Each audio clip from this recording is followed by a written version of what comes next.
All right, guys. Well, this is the first session we've had in a while. Thank you for joining me.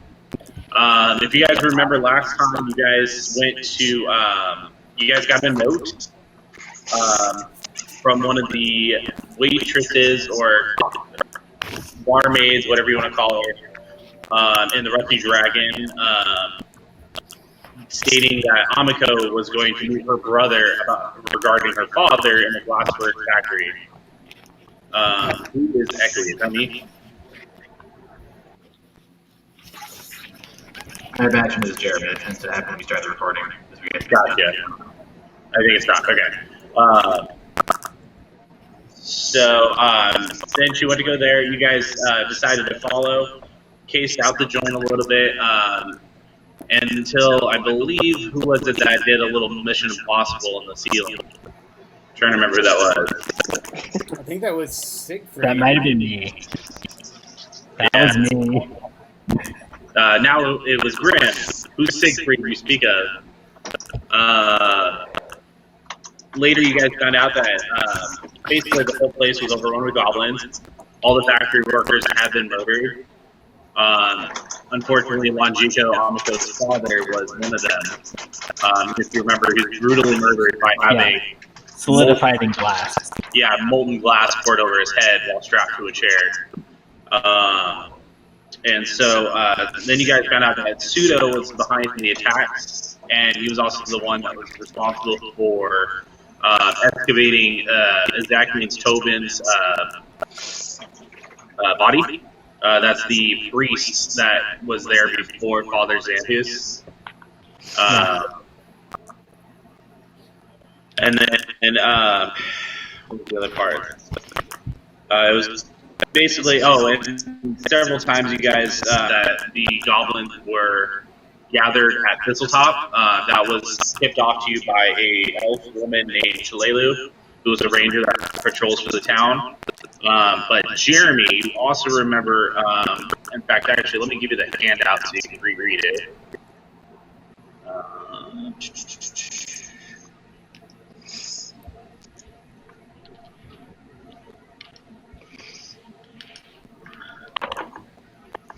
I think that's it. So how do I give a handout to somebody?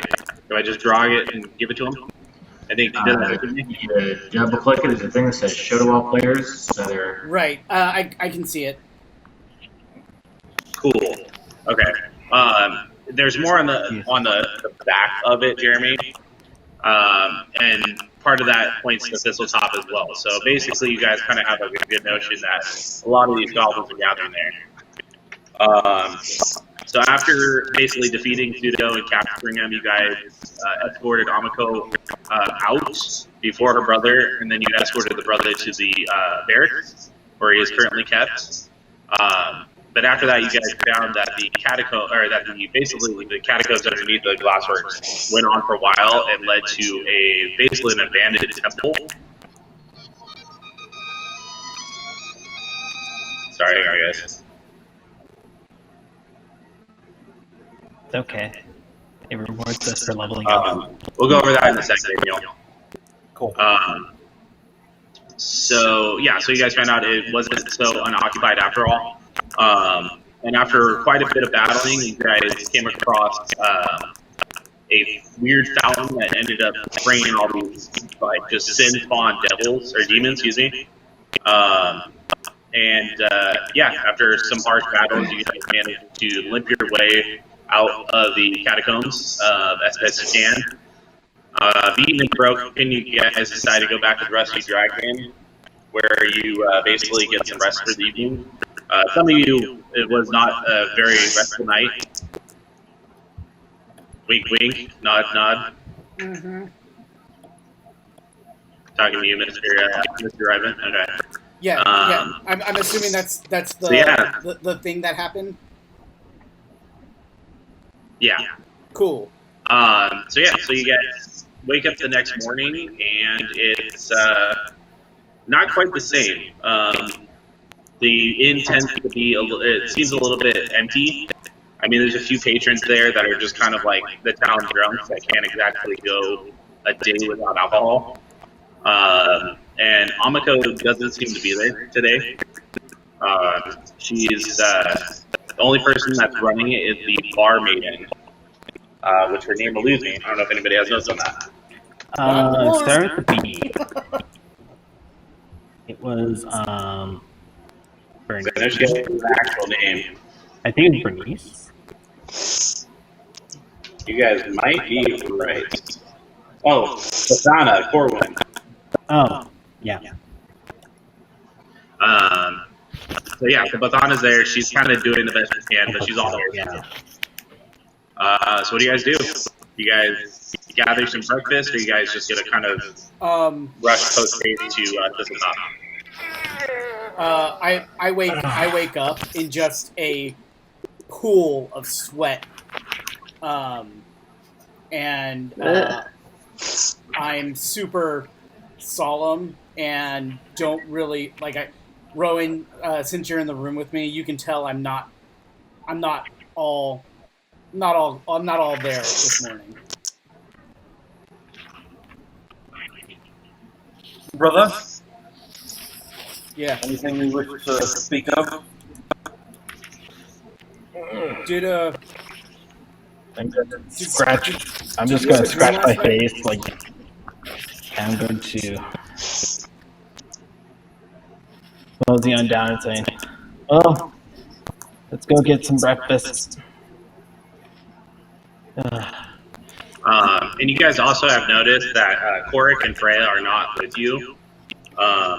They both kind of wandered off and kind of did their own thing. Korik did actually generously leave you guys a note. As best he could, it's kind of scribbled. Oh, Half work, barbarian to do. So he would have left them in my room then. Yes. What does the note say? Basically, it just says that he went to go look for more evidence about his father's tribe to see kind of what where he's posted and what he's basically his whereabouts. So he's going to investigate his father. Okay.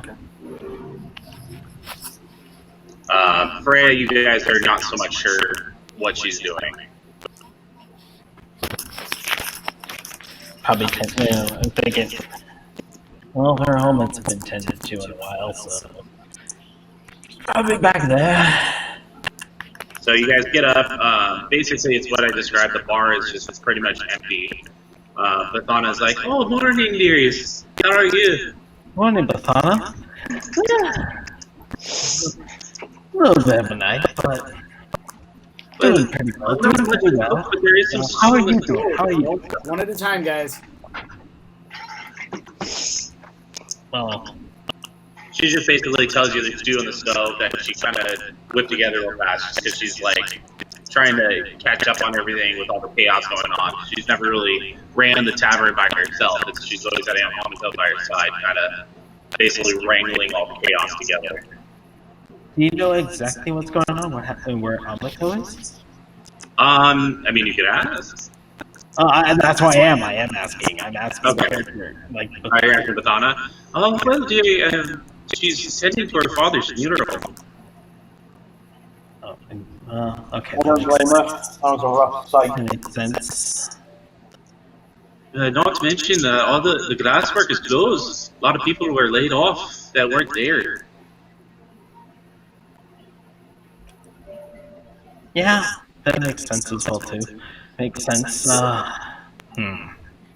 Anything I could do to help out around here? Oh, you're so sweet, dearie, but no, there's not much you could do. All right, I figured I'd offer. I happen to be a fantastic cook, but Well, I'd be more than happy to get you some stew and maybe an ale or some tea in the morning. sure, I'll do that. And so I will make some tea then. Okay, so she goes back, she whips it up, comes out, bam. I mean, you guys got some leftover stew. The stew kind of actually smelled a little bit. It almost looks like... am I helping at all, or am I actually? No, she declined. Oh, okay. Yeah. But this dude kind of looks like it's almost like it looked like it would have been edible like 20 minutes ago if it was taken off the stove. But it looks like it's a little overdone. I'll still eat it. I will show my respects. But she gives you guys your tea. And after that, what are you guys doing? Just gonna kind of eat real fast and go, or are you guys just kind of gonna relax for a minute? Oh, well, I don't know what they're doing. I'm the only one who's coming down. Yeah, we're still up. What are you doing? Okay. Did you have any dreams last night?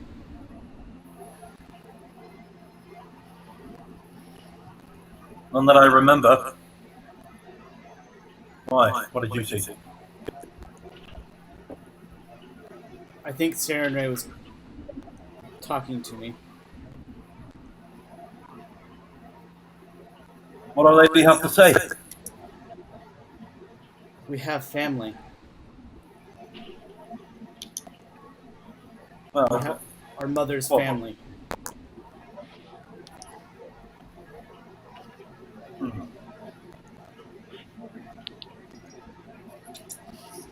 I mean, I always figured she was dead. We never found anything on her side. She had a sister.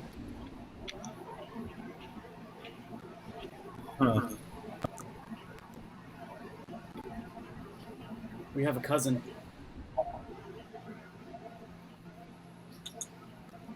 Forgive me if I'm a little perturbed by the idea. Rowan, we have a cousin. She's I like have a us. cousin. She's like us. I didn't think we figured out we were 8 here yet. Out of character. He's revealing it right now. Oh. What do you mean like us? What? I'm going to... I forgot what it's called. I'm gonna use my Radiant Soul. And my wings come out. Oh, cool. Okay. So you're kind of pulling like a little Castiel and Supernatural, or just Yeah, like it's all just of like full-on kind of glow, dark. wings. I'm hovering about 5 feet off the floor. I know the roof's not super tall, so I'm just kind of like hovering there. So Rowan, as he's doing this, the room kind of starts to darken a little bit, and you just see these two ethereal wings that are just kind of beacon, like lighting the room like a beacon. And you just see your brother float, 2 feet off the ground.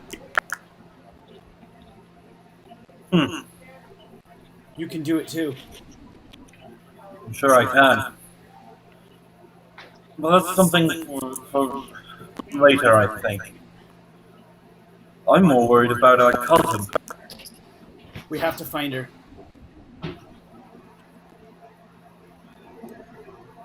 really do. God, We do. we really do. We have to find her.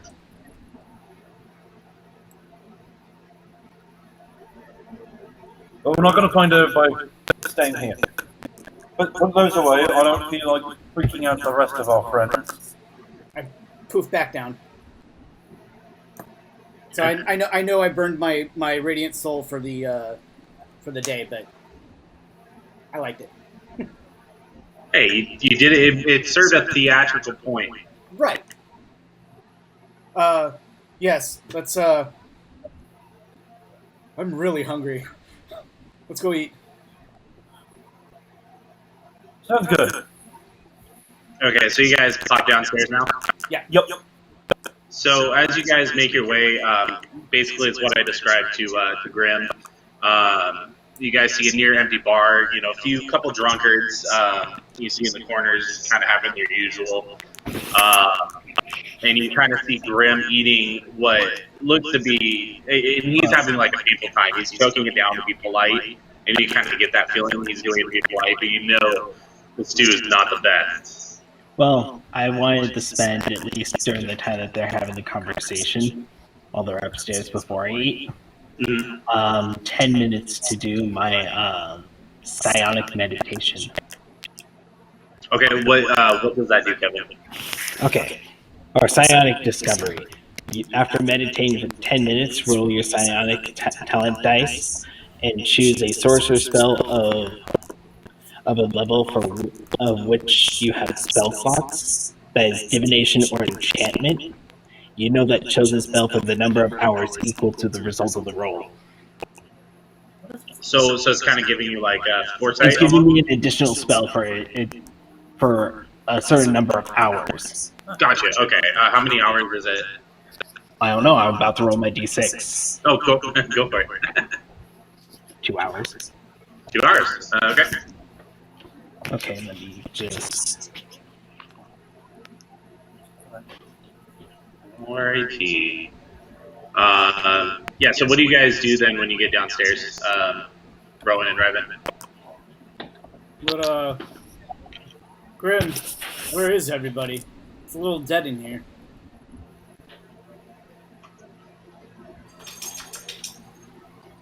Kevin.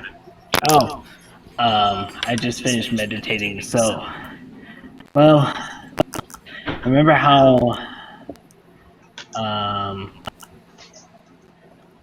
what was her name again? The owner of the bar. It's Amaretta.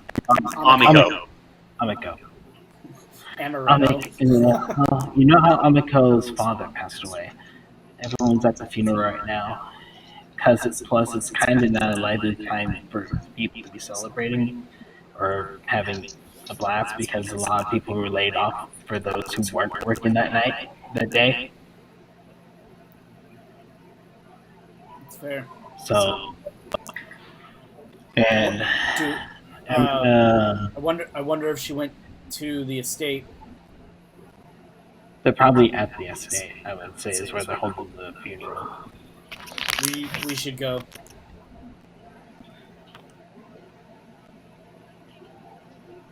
Just to check in.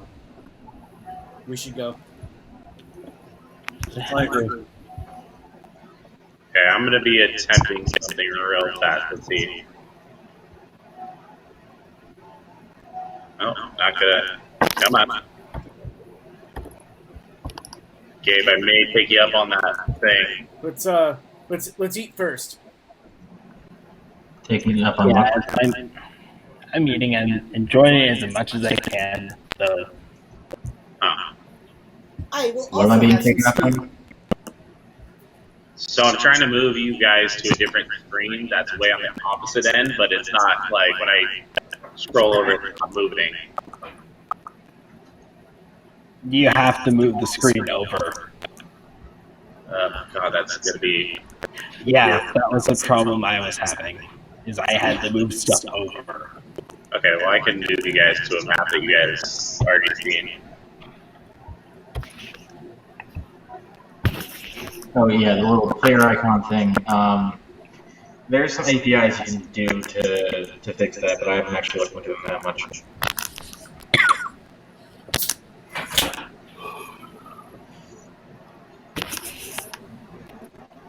Are you guys seeing the screen change or no? Yeah, I'm seeing the screen change. Okay. Just ignore what you see.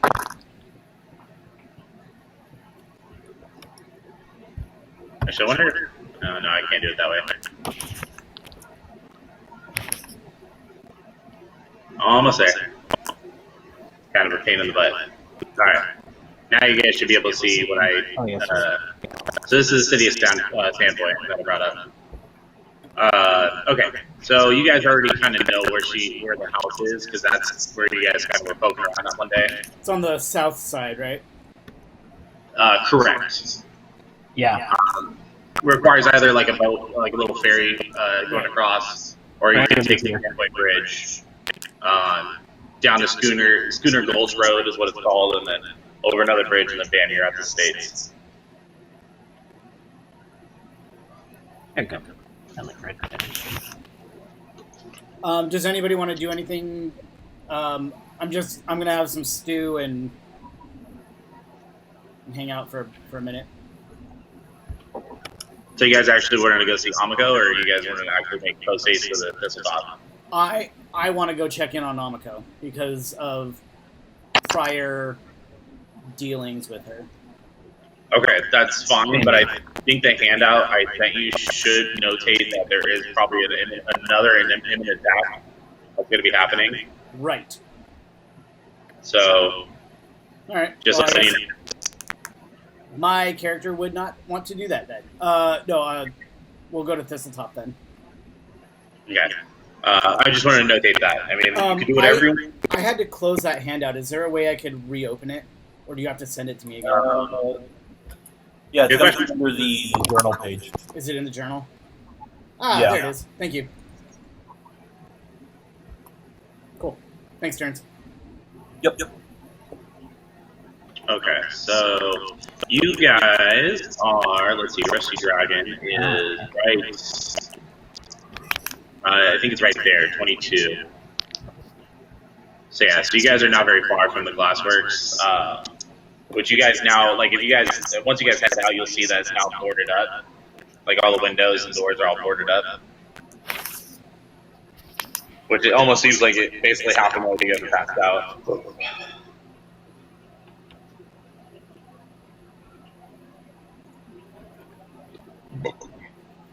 Okay, so what are we doing, fellas? I think, are we heading towards Thistletop? Do we That- know where that was Thistletop is? You were given the general directions from Shalelu, the ranger, elf ranger. Did we report back to whoever's in charge of the town for all this? The mayor. The mayor, I believe we did, right? Last we saw, the sheriff or whoever he is. Yeah, so you guys actually did not report it to the proper authorities, but I mean, you guys could always tell Bavana to reiterate if you guys want to, or you can visit him yourself. I don't think. Hang on, let me check real quick. I think I'll grab something. I believe I have my actual. Nope. I've all this down. Yeah, anybody that has notes, that would be great. I don't have mine anymore.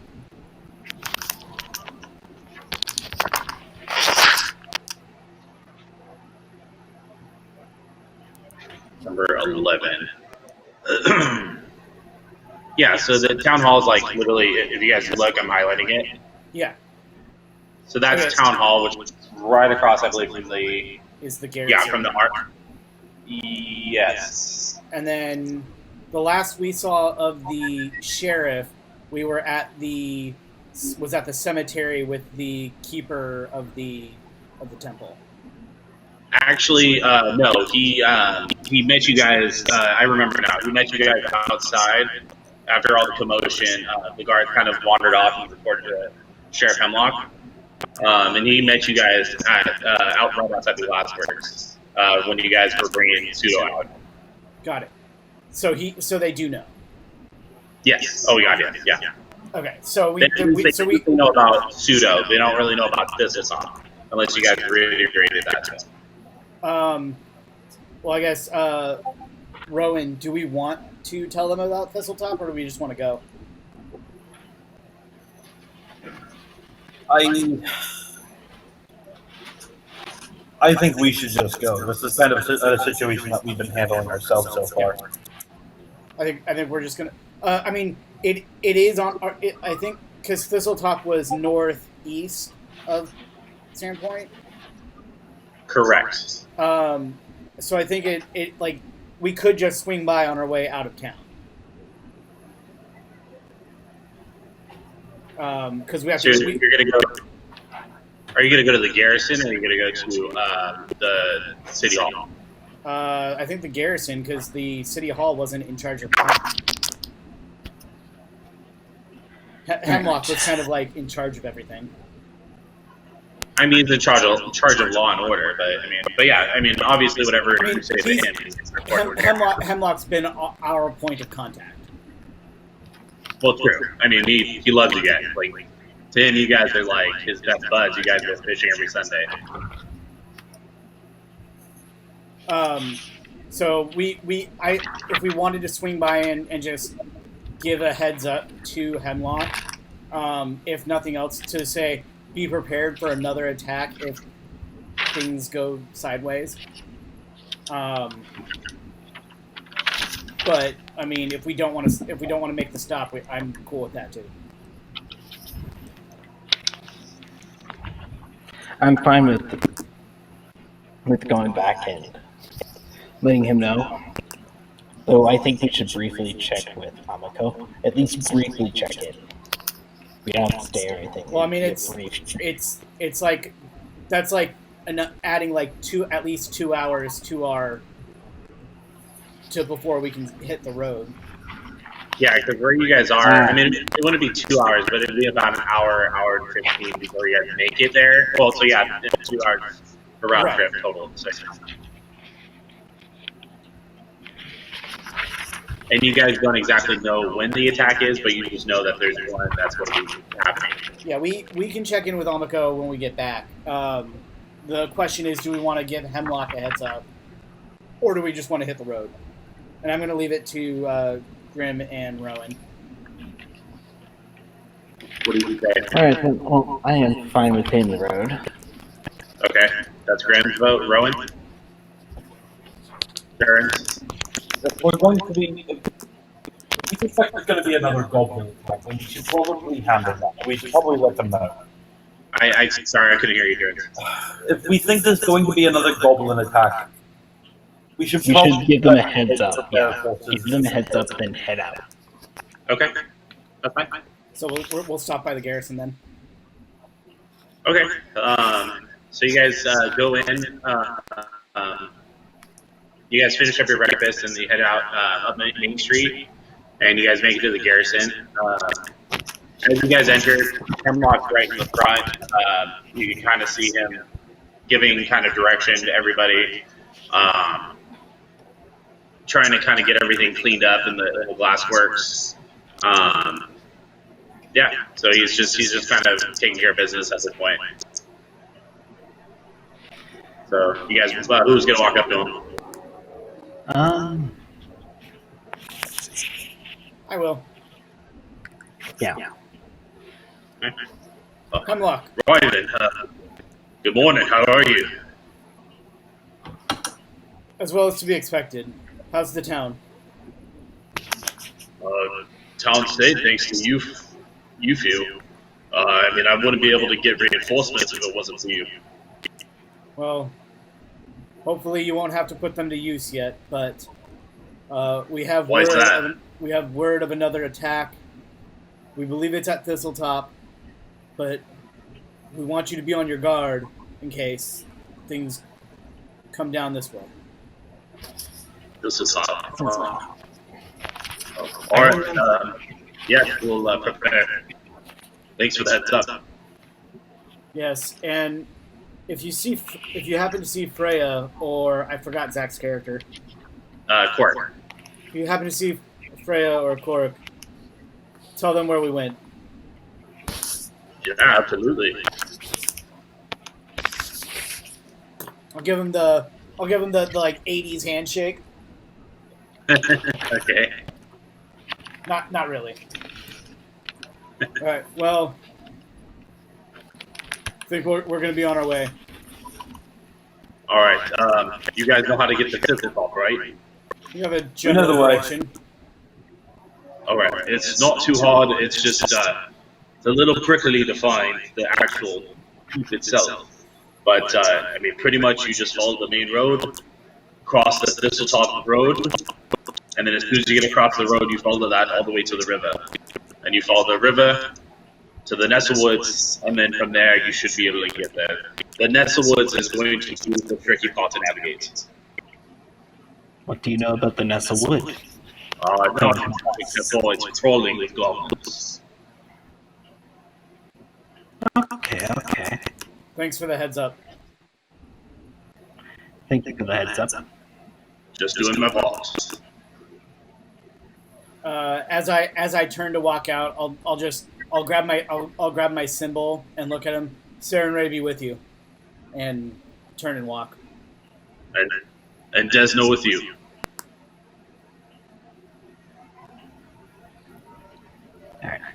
Alrighty. So yeah, they're hitting the road. On the road again. Let me go ahead. Actually, I think I figured out an easier way to get you guys over. So hang on, let me get that map pulled up.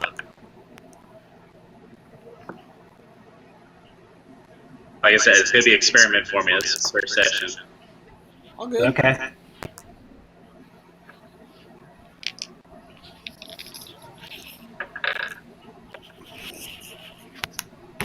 On the road again. Yep.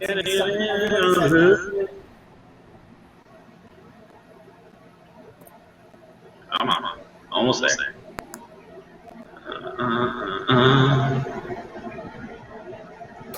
Okay, moving you guys over to this.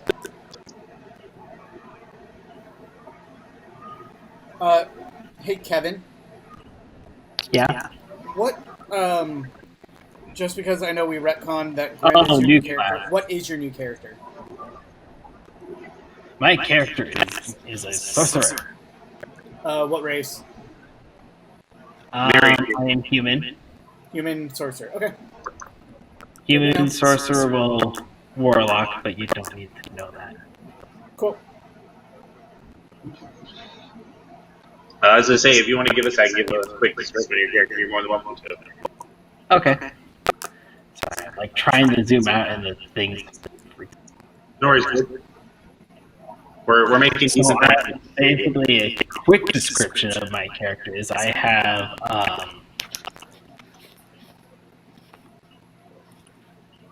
I'm about a little bit taller than 6 foot, 6'2", 6'3".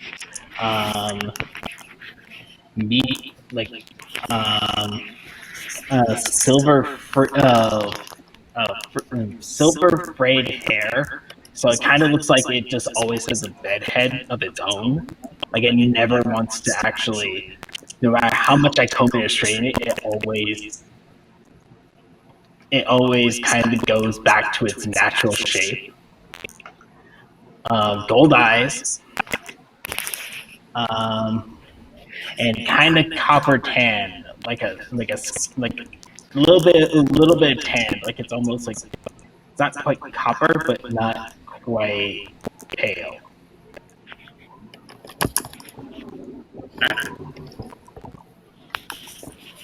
All right. So Very built for a sorcerer, or at least it's lean. When say. all right. Is that it, Kevin? Yep. Okay. So yeah. So as you guys head out, you guys pass through the North Gate, and you guys are heading down the Long Coast Road. It's the whole trip you guys were told was gonna be probably, I would say, about 3 to 4 hours on foot. Okay. And it's not like a wood path. It's like an actual road. Yeah. So Yeah, the Long Coast actual- Road is an actual road. Dirt road. Eventually, you'll kind of climb into woods that are not roads, obviously. Wasn't this on top of ruins at the or? I mean, it's a ruined keep. Okay, I thought I recognized it. I was like, wait, I don't remember it being a city. That's where the goblins are. I'm sorry, it's going to be 2 hours on foot. That's where the goblins are kept based. They're not attacking somewhere. That's the lead you guys have, and you guys have some pretty sizable leads. If it walks like a duck, quacks like a duck, it must be a duck. So, okay, so about an hour. It takes you about an hour in to get to the Thistletop Bridge. And as you guys kind of creep up, I'm gonna actually get you guys over to that map.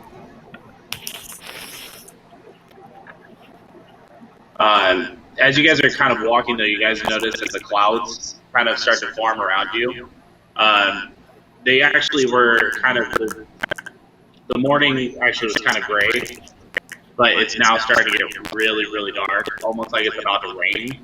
And right as you're about to kind of hit right around where the Shank Woods are, it starts to just downpour on you guys, and it's really coming down hard.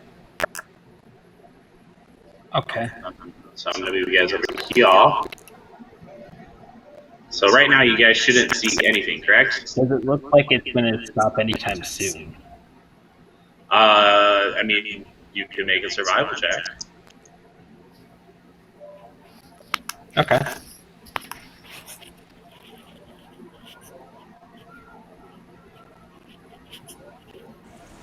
Okay, Kevin, you should have control. So let me know if it's not. I do. Cool. Drive-in, which will be Jeremy.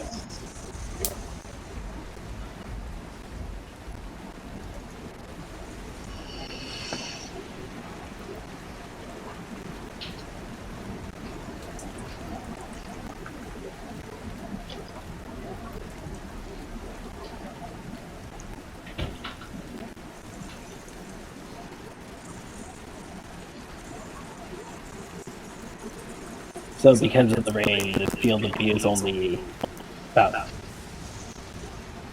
20 feet, or...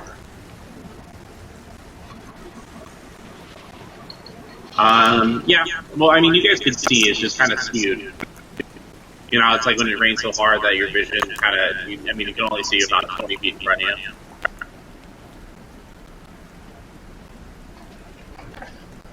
Okay, one more character, and then we are good. Damien, there we go. Okay, now you guys should have controls of your characters. I got it. Okay, so real fast, so you guys, three of you guys come up to a bridge, and in fact, Tab and Akari, you guys should be able to see the dirt road too. It's still pronounced Daesh. It's not. Did I actually pronounce that correctly? You did, Akari. Okay. I was just making a joke. I'm sorry. I'm aware. As the three of you guys, Ryman, Rowan, and Grim, kind of approach the bridge, you guys, even though it's raining, you guys kind of get a foul smell in the air. It's somewhat familiar, but at the same point in time, it's kind of very pungent and unfamiliar at the same time. It's almost to the point where you can't really think what it actually is. Just instinctually, I cast guidance on myself. Okay. So are you guys gonna approach closer? Yeah, I'll approach. Okay. I'm going to stealthily approach. So who's going towards the bridge? I'm going to go right up to the like base of it. Okay. So for those of you who are close, I would say within 15 feet of the bridge, give me a dexterity check. Oh, great. Oh, I was going to stealthily approach, but...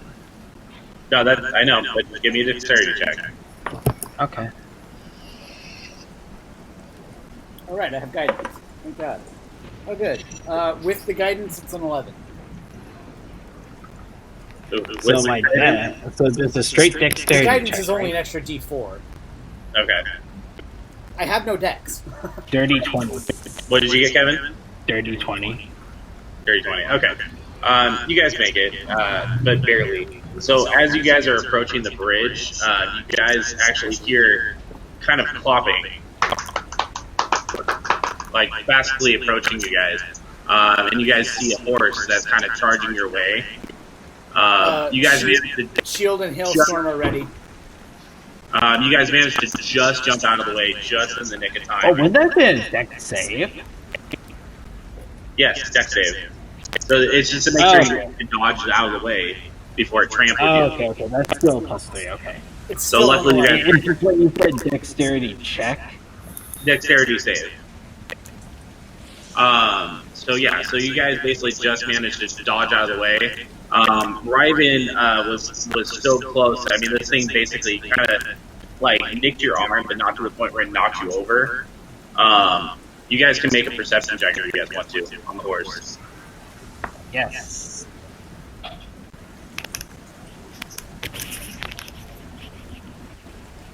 .23. Nice. 17. Okay. Rowan? Dex saving, right? No, you're fine. It's just you need to make a perception check. Ah, got it.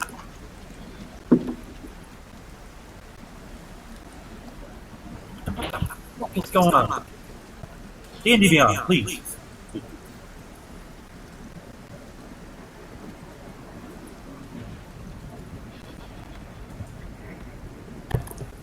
-1 to perception.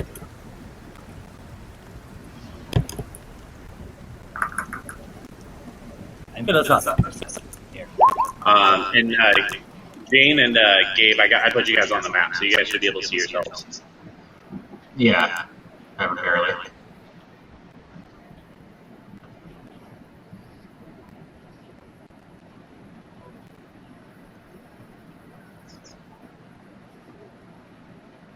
What's your result?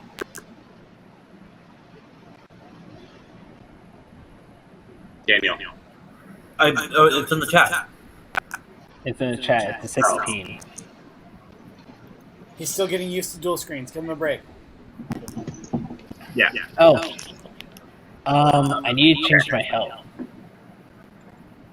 You can take care of that later, Kevin. As long as you have your main health and your character sheet, it shouldn't matter what's on your actual thing. That's true.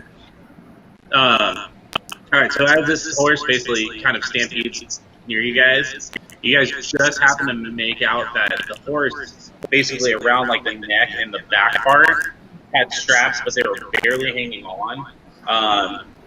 Basically, with the quickness of your guys' eye, you managed to depict that it looked like it was almost chewed off.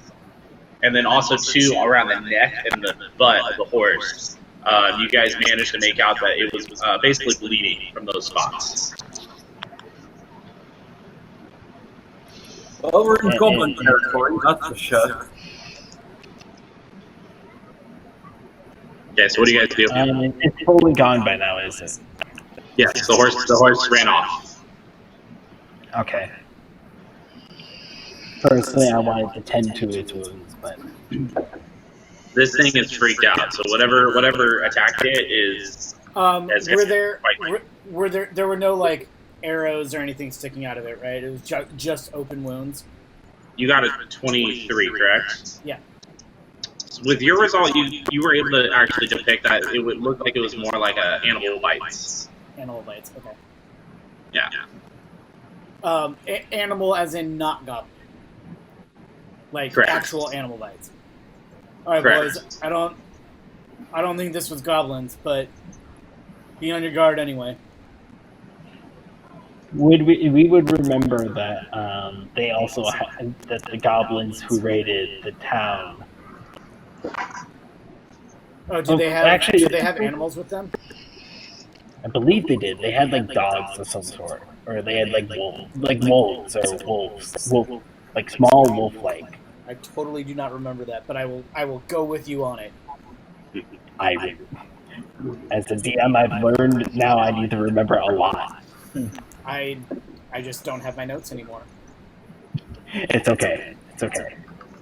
Okay. So I'm gonna kind of pause on you three real fast. Jane and Gabe, so Kari and Tab. So you guys basically smell the same thing. Although where you guys are standing, it's a lot more pungent. You guys can make a perception check if you wanted to, or even trying to think what would be the relevant check. You can also actually go ahead and give me survival, whichever is greater for you guys. It's the same for me unless it's vision based, in which case I get advantage on perception.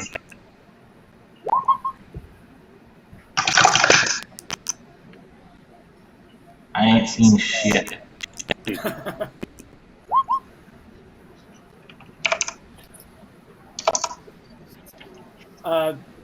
Jesus. Kevin, you do realize that both Rowan and I are in heavy armor. We're not moving quietly. I might have to say that. We have no dex and we have no stealth. Just FYI. So yeah, so Tab, you actually, with your role, I would say you're starting to kind of hear a little bit of noise. It sounds almost animalistic, but no animal you really have heard of. All right, the three of you guys are going to start kind of approaching. Yeah, I'll slowly make my way across the bridge. Okay. So as you guys, hang on, let me go to reveal that. So as you guys cross the bridge, go ahead and give me a. Sorry, let's everybody roll for initiative. Oh, good. Roll for initiative? Yep. Can I not make out the smell of whatever it was? If you guys are crossing the bridge, Kevin, roll for initiative, please. Okay. You guys will see it soon enough. So is it possible for Plus me 0 to to stealth initiative, across? and I rolled a 19. Plus 0 to initiative, I rolled an 18. Oh, there we go. 18.2. Oh, nice. And your guys' thing automatically appears, too. Yes. Oh, I If you should. click on your token before you. I'm the only one who's rolling physical dice right now. Yeah, I mean, I'm doing it for everything else, but I knew that particular function is easier. So my initiative is 23. Okay, so how do I add him to the initiative board here? Right-click his token and do add turn. Oops. Right-click. Add turn. Okay, and then hit. What did you say you rolled? 23. And then you also need to do the same, I believe, for Jeremy. Yep. Question. Sorry, guys, I don't use your fancy online rollers. I would use the online roller. The problem is I would have to do it on my laptop. I just don't have to be able to purpose You for just have to be It's thinking of 19, it's in the chat. Oh, I see it now. Sorry. Jeremy, I did have a question. Would I have had a chance to have been trying to be stealthy at all? With your partners in crime, no. Well, no, just me in general. Is that where you're going to be right now? Right now, I was going to try and slowly approach, but yes. If you're going to be standing side by side with your comrades, Kevin. If you're going to be standing side by side with your comrades, no. It's damn near impossible with their plate armor to stealthily. You could try to roll, but I'm going to tell you right now the DC is going to be ridiculously high standing next to them. Well, since I had a ranged person, I'd be giving myself a little bit of distance. Okay, let's see. So we got him, Tab, Ivan, Rowan. Alright, okay, so that's everybody. Right Except there. for the. No, it's sorted it slightly wrong. I should definitely be before Rowan. I am positive you don't have a 20 dexterity, Rowan. No, I rolled a 19. Rowan, not Riven. He's talking about Durin, not Jeremy. Yep, sorry. We're the same character. God damn it. Yeah, sparkly boys are gonna run on my darkness spells. Got it. Wait, you cast darkness? I can.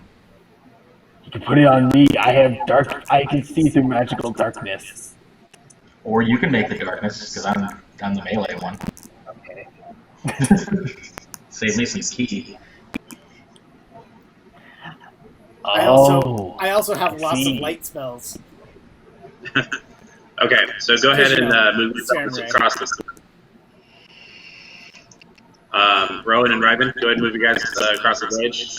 Grim, move yourself too, where you guys can move. Do we make it all the way across? Yes. Yeah, I'm just having you guys pre-roll initiative, just so that way it's ready to go. Got it. And I'll just go. Okay. I wanted to keep some distance, but I guess I'll be in the bushes.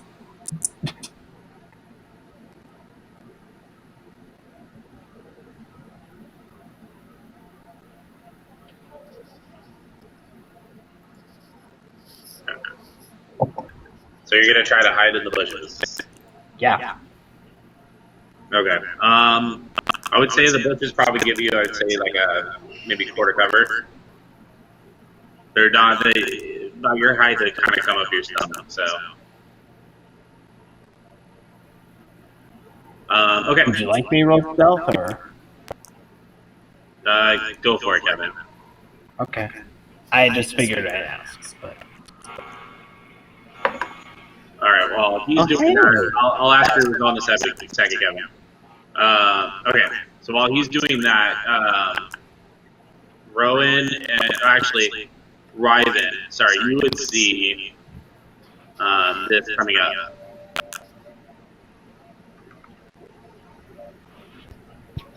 So as you approach, you kind of start to see what the source of the smell was. Basically, it looks like a half-eaten horse. Is it still alive or is it dead? It is dead. It's dead. So with my, by the way, my stealth roll was 21. Not gonna do it. Okay. I just figured I was trying to use at least. You don't have to explain your tactics yet, but I asked for that. Yeah, so that's what you guys kind of see. What do you guys want to do from there? I'd like to go up and investigate the horse. Okay, so go ahead and move closer. As you move closer, though, you start to hear what I was explaining to Jane, where you kind of start to hear gnawing and kind of like a bestial sound, almost like a creature you kind of never really heard. You can make a survival, or actually, sorry, you could make a religion check if you wanted to. Oh yeah, I want to make a religion check. It's 18. 18. That's pretty damn good. You know that sound is basically the undead feeding on flesh.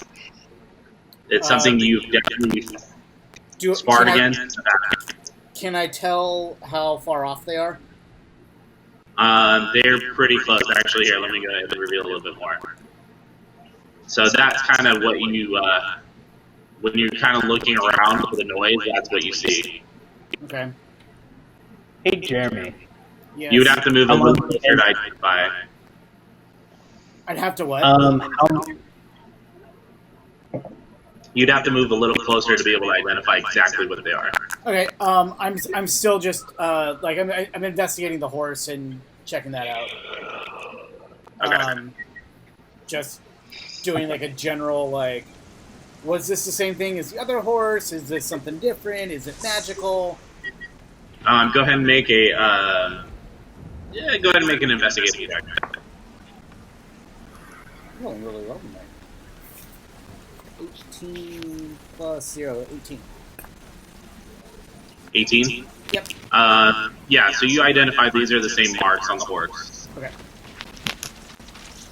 I'm gonna wait for Rowan and Grim to come up. Okay.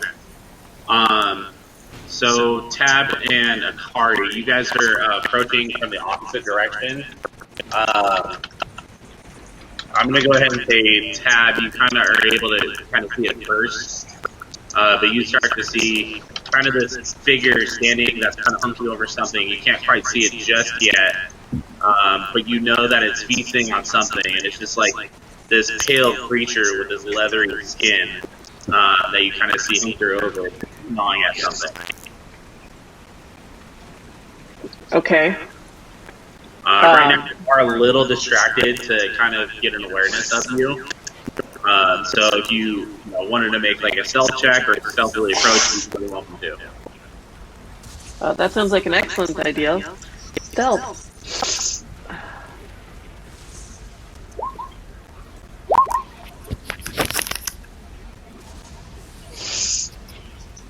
Okay. Okay, let me switch this comment. 18, yeah. Should definitely do it. Yeah, that'll definitely do it.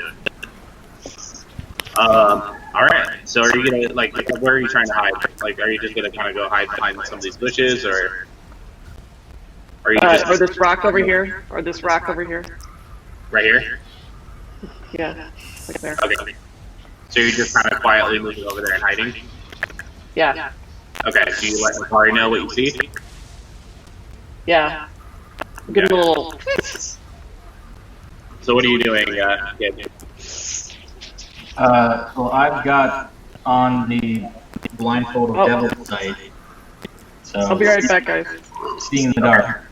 So seeing in the dark, kind of my shtick. Okay, well, I'll say that you moved close enough to where you're kind of starting to see the same thing. If you want, you could also make a religion check to kind of figure out what it is. Does it have to be religion, or could it be history? 'Cause I like history. Religion.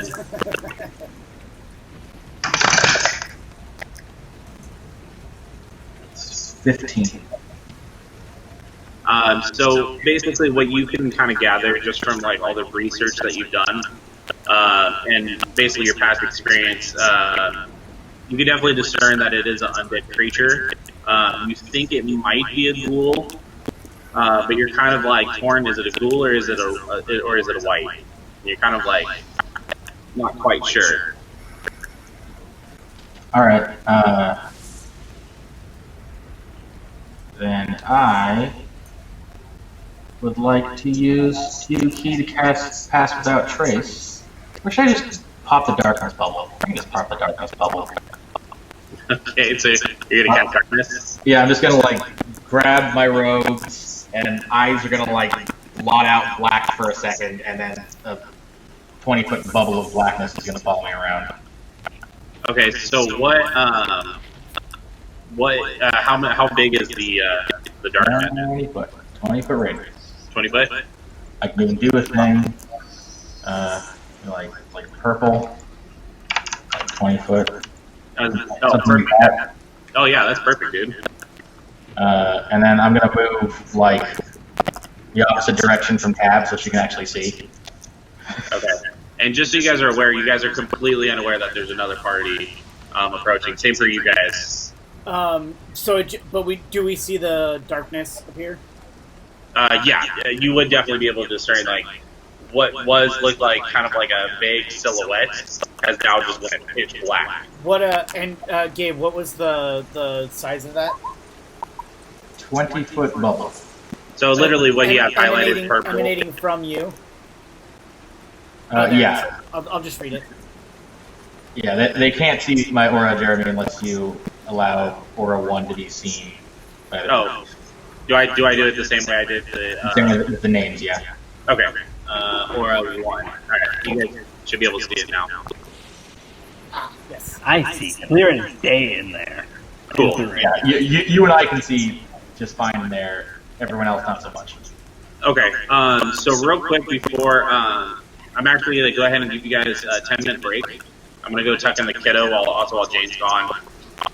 So go ahead and get some refreshments, bathroom breaks, and I will see you guys. Jeremy. For initiative for them. Jeremy, we've got Echo.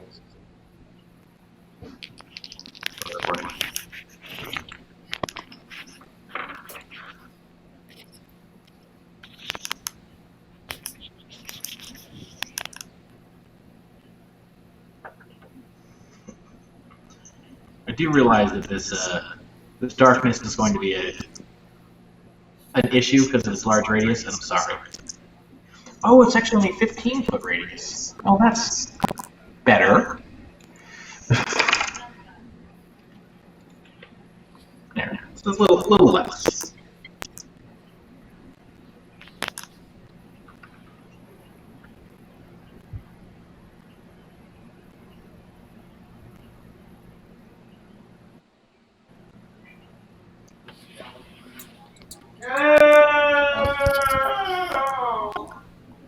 What the hell was that?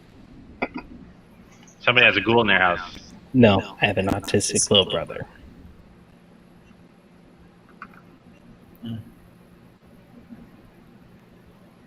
Just very Okay, so the ghouls are gonna. unexpected. The ghouls are all gonna go together. But they rolled really high, so. Okay. They're all gonna go what? They're going to go together. Got it. Grim, what is your dexterity modifier? It's a +3. Fuck. Homer, You know what? You're the player, so I'm going to let. Homer, you're a little low. What? Can you move the mic closer to your mouth? Better? A little bit. Yeah, better? Yeah, I mean, Little it's bit. good for me. Better enough. Okay. You know what? You're the player, so I'm going to actually go ahead and roll the player on this one. We'll go first. And then followed by the ghouls, and then everybody else. Okay. So, So what are you going to do? alright, so this one here is. Let me- Which one? I'm getting. Yeah, actually, that should be within range of that. Yeah, that should be within 60 feet. Yep. But this one here, Okay. I'm going to need it. I'm spending 2 sorcery points to quicken the spell, as well too as my bonus action. Yeah, what are you casting? I needed to make an intelligence save of 15. I'm casting Mind Sliver on it. Okay. Sliveriest. Is the music too loud, guys, or is that good? That's good. That's fine. That's fine. It's good.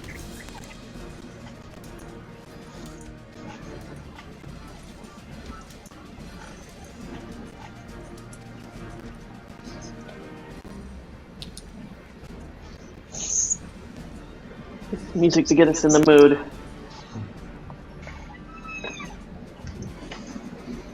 Although it keeps stopping, which is kind of annoying. That's it for me. Alright, Kevin, you're taking too long, but I'm... Oh no, I didn't hear your actual save. I was waiting for you. Oh, so what do I have to do? It has to make an intelligence saving throw DC 15. Okay, you got it.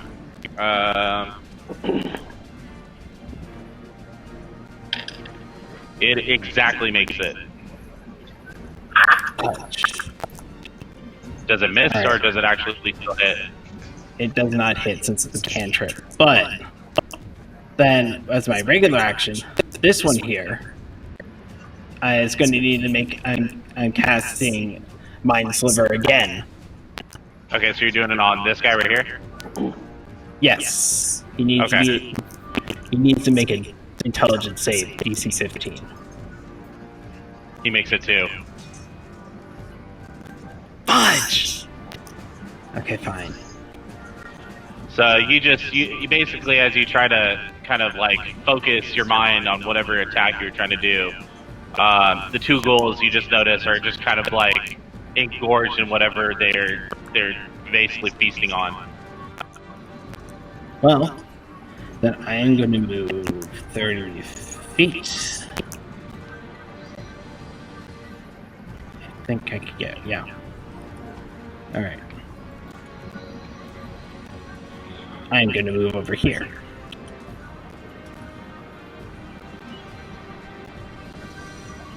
Okay. And that'll be my turn. Okay.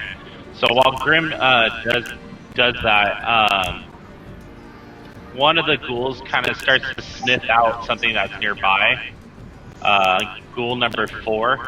So that's going to be this one next to near you, Makari. Okay. Because it's been engulfed in darkness, it's going to try to kind of seek you out. So it's going to spend its turn kind of moving like somewhere near you. So what is it? So in order to attack, it would just be like a disadvantage, right? It can't see a thing in this darkness. Unless it's Okay. in blind sight or food sight. It does have like its sense of smell, though. That's about it. So it'll spend its turn trying to look for you, but other than that, it can't find you. Alright, do you want a contested stealth check or something against it? Sure. Yeah. use this guy. Maybe it's nicer today. It's not bad. That's a 15 plus a punch. Yeah, that's definitely going to be his perception. Yeah, I got a 23. You can see in this darkness, though, correct? I can, yes. Okay. So you kind of see, like, basically as this thing's trying to, like, and, like, you see it deeply sniffing, and it's, like, swiping at, like, random directions as it, like, passes right by you.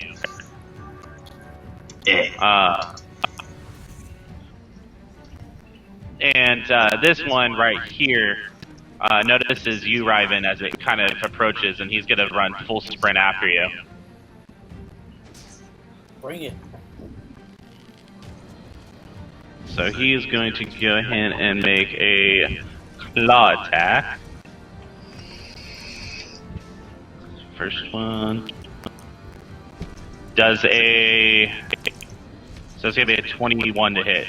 Oh, he does hit. For the first one. Yeah, that hits. Second one is definitely going to miss.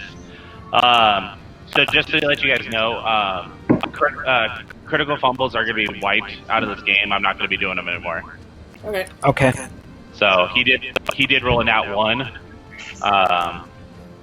So the second one completely misses.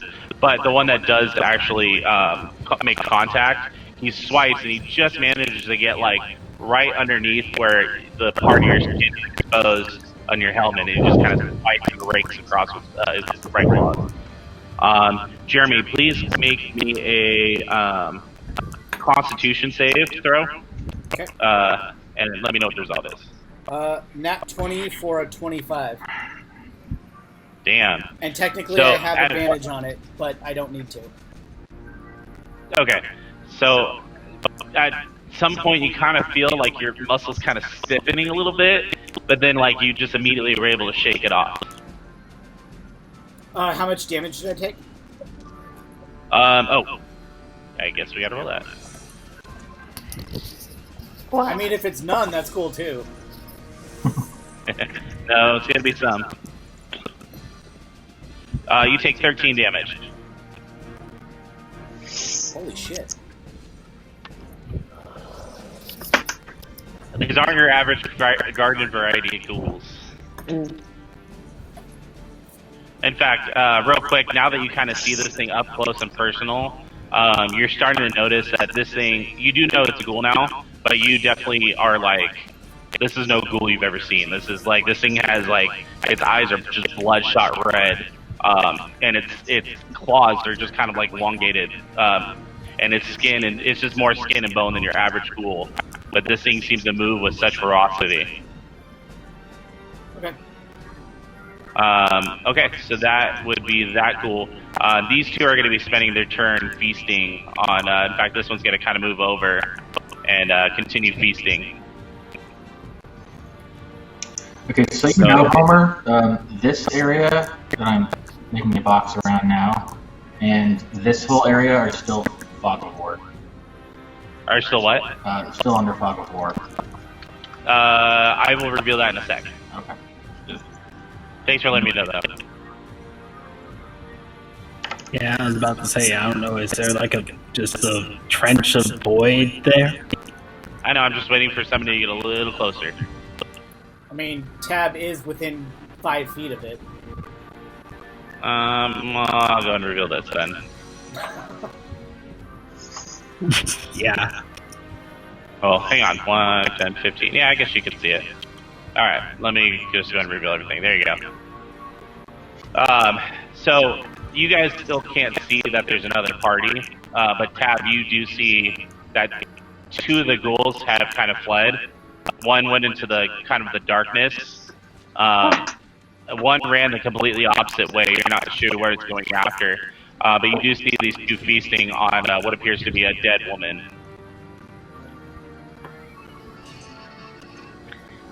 Okay. It will be your turn, Tab. Oh, goody. Well, I'm going to throw a dagger at this one. Okay. Let me find the right thing. There we go. Did that go off? There it goes. Come on. Would that be considered a sneak attack? It would, yes. So you do get your sneak attack damage. Yay. Because I am. So the 8 and the 11 are supposed to be added together, correct? That I don't know. Yeah, I believe so. Yeah, I think yes. so. Okay, so then Yeah, that's 'cause it's a attack three. didn't apply both okay. ends. Yeah, a 19 definitely hits. So you go ahead and throw this thing. I got max damage. Well, max damage for the knife, for the dagger. And then Yeah, so you throw this thing, and it like flies true through the rain. It spirals, and it just digs right into the back of this thing. And you just see this creature wrench as it gets hit in the back with this dagger, taking 19 damage. Is there anything else that you can do, or is that it? you have pending actions. Yeah, you can hide because you're a rogue. Bonus action hide. Yeah. I'm gonna go back here and hide. Okay, so a quick No idea second. where that shot covered. As you go ahead and actually make me another stealth check, by the way.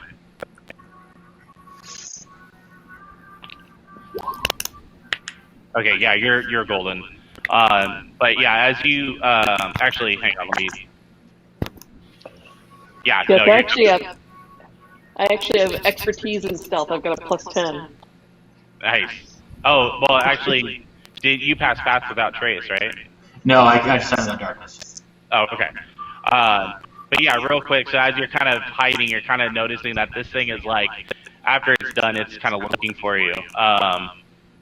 But you are nice and well hidden behind the rock. It is now, Ryven, it is your turn. You just had this thing swipe at you with this claws.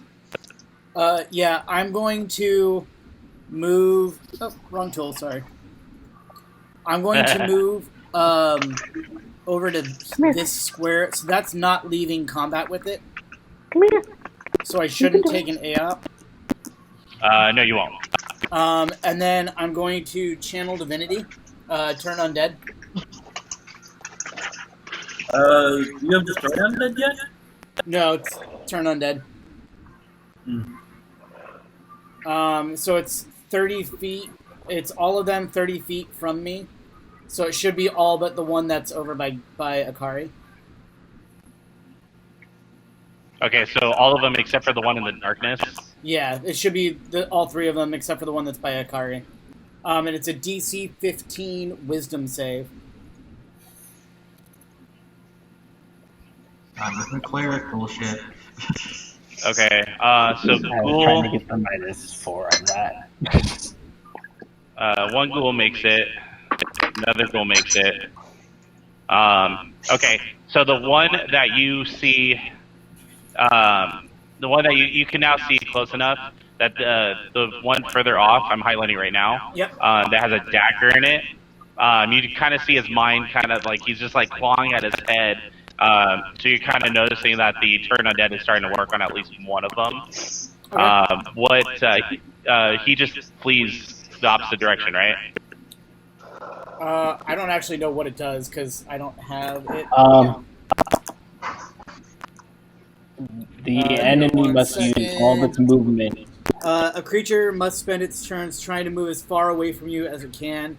It can't willingly move to a space within 30 feet of you. It can't take reactions. It can only it can only use dash as its action. And the spell's broken after a minute or until it gets hit. Okay, so this guy's gonna kind of move out this way. Also, I think your high enough level. Yeah. Well, if it's CR 1/2 or lower, it just dies instantly. But I don't think it's that low. Yeah, he's not that level yet. And then the body of the one. Can I see the humanoid here? You absolutely can see it from where your distance is. Can I tell that if they're alive or if they're dead? Oh no, you definitely see this thing. That the woman's dead. Her guts are just kind of spilled out. But like and all those 100% dead. She's not breathing. I mean, so You can't quite see unless you get a little bit closer, but as far as you know, she is completely dead. Like, she has all the signs of death. She's not breathing, and her insides are just spilling out. Well, that's fine. I'm not going to try to heal her, is what I'm saying. No, I got where you're trying to go. And then for my bonus, where did it go? Actually, that's my turn. Okay. Akari, you are now up. Alright. I am going to unleash at this individual who has wandered carelessly into my little trap. I am going to do 2 attacks with the Kasara Gama, and then we're going to flurry of blows for 2 more attacks, all of which have advantage because he can't fucking see me. Alright, go ahead and make the attack. Oh boy. Box I love 1. monks. I'm just going to write these down because I have them. So 23 to hit.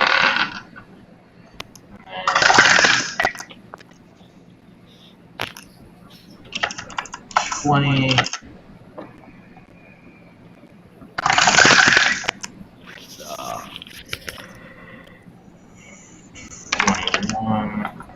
And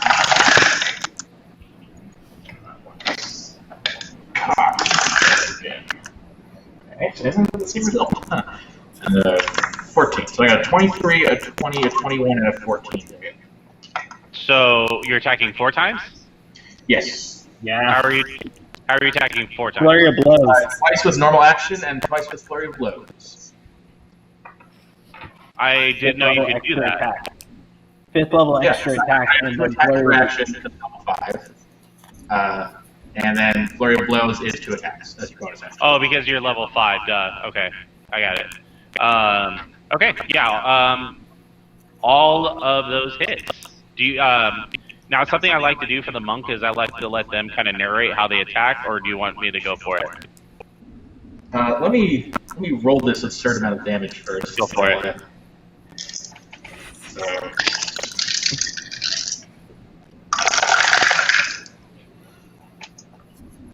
11, 15 plus 20 is 35 damage.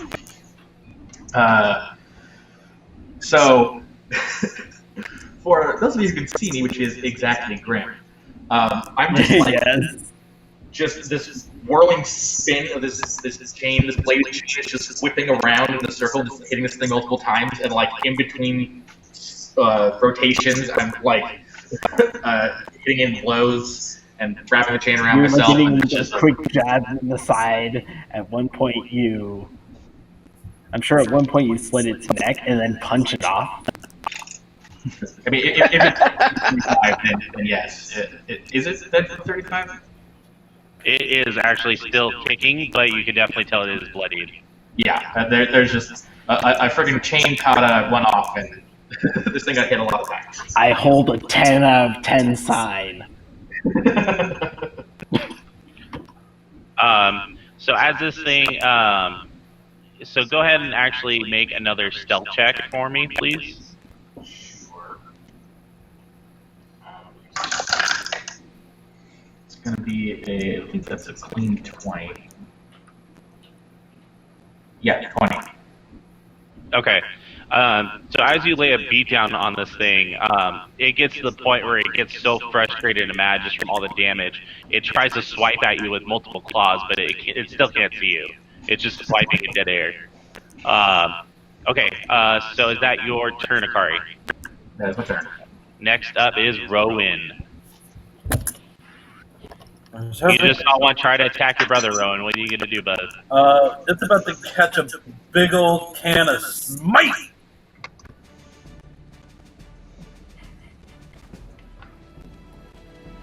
Okay, let me move my character game. Please do. You know, I would love to, but it doesn't seem to... Oh, I guess I'm on the wrong tool. My bad.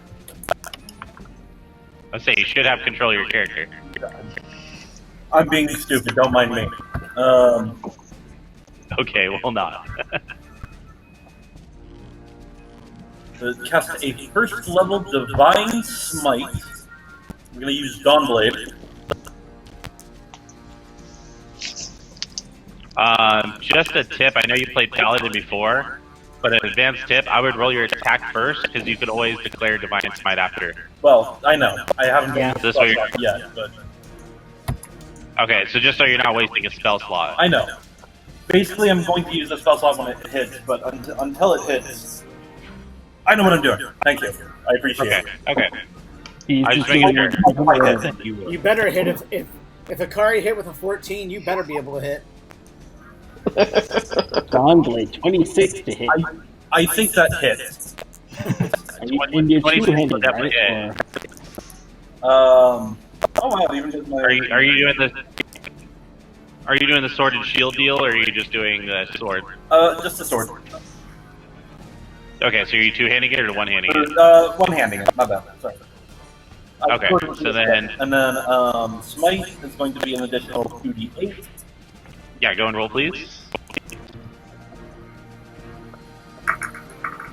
And remind me, smite is radiant damage, right? Yes. Yeah. Okay. Oh wait, because it's undead, I get an additional d8. That's the sword stingy, right? What?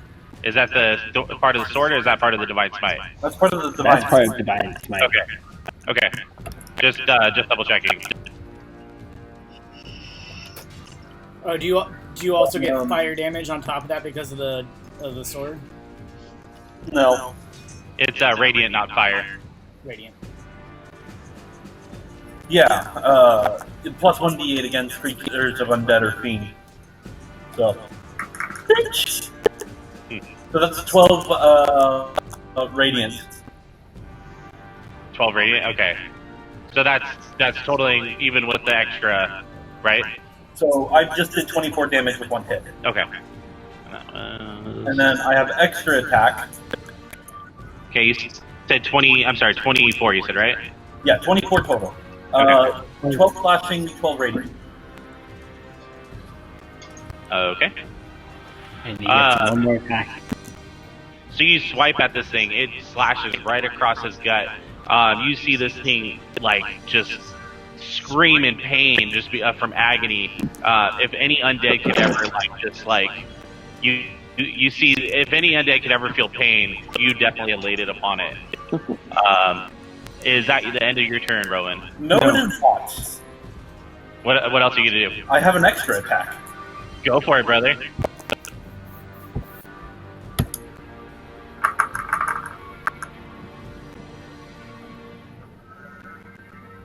That's right, level 5. Extra attacks. So a 24 will hit. Yeah. I do 11 one-handed damage. I think I'll smite this as well.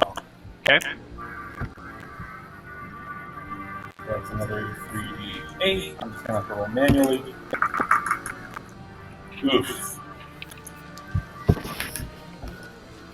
So 11 plus 7. That's another 18 damage total. Damn.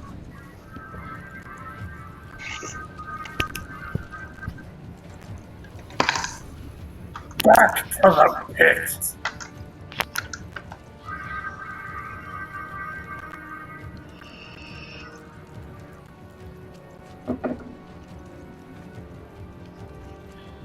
Okay. So you slash again. This one you kind of see that it just digs even deeper across the chest, and as it kind of like reams from the shoulder downward. This thing is definitely hurt, but you can definitely tell it's standing. And as you slash at it, once the agony kind of just is done, it lunges at you with a claw attack. Has to be a 21 AC. Jeez. Plate mail plus shield plus defense armor style, fighting style.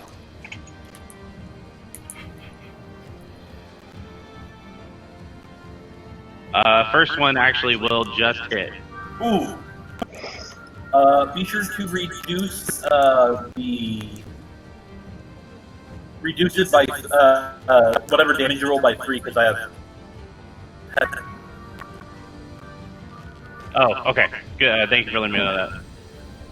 Okay, second attack will hit. So it was a 21, and then this one's a 22 to hit. So this one is just gonna lunge at you, both claws, and it kind of just like digs in the sides, just underneath the plate armor. And you take.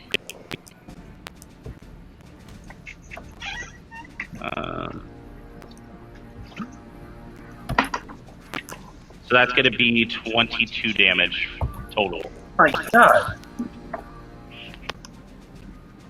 Alright, do I need to make any saves? Yes, you need to make 2 Constitution saves, please. How much damage did you take, then? 22. That's 20. 3 and a natural 20. Okay. So you are starting to begin to feel your sword begins to feel heavy in your hand, and you try to lift it, but you just can't. Your arms just are kind of like at your side, and you just can't move a single muscle. You are going to be paralyzed for 1 minute. Okay.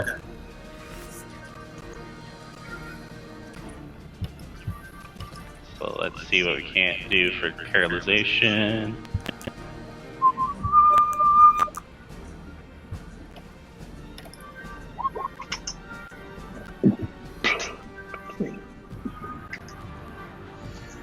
Oops.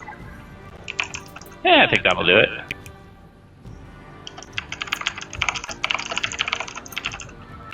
Okay, there you go. All right, so that was Rowan's turn. Top of the order, it's Grim. Okay. You said So Grim, that you one's see looking Rowan. bloody. Yes. And you see it's got its claws still like wrenched into the sides, like in the kind of like in the back where its kidneys are. Okay. Then. I am.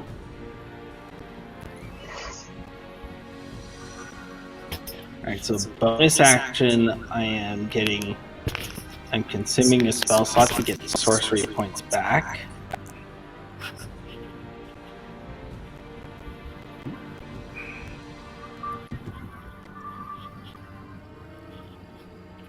Alright, and then I'm gonna throw 2 Eldritch Blasts at this one here. This guy right here that's attacking Rowan? Rowan, yeah. Okay, go for it. Hold on. Alright, so the first one. That's a miss with a nat 1.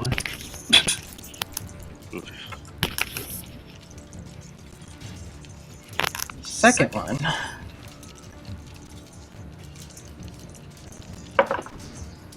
Okay, so I take it that a 24 hits. Yes, 24 would definitely hit. And let us know, what color did you decide your Eldritch Blast is going to be? My Eldritch Blast is going to be like it's kind of like it's going to be like a multicolored, like almost like a purplish gold. Okay, so like a prism type, Yeah. type color. Okay. Go ahead and roll your damage, please. Okay. You.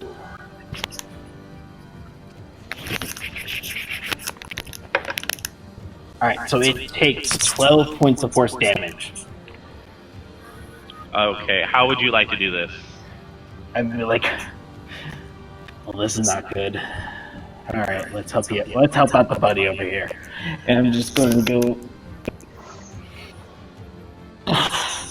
I'm just going to shoot it off and just pinpoint for the back of its neck, trying to basically blow where its neck meets its head.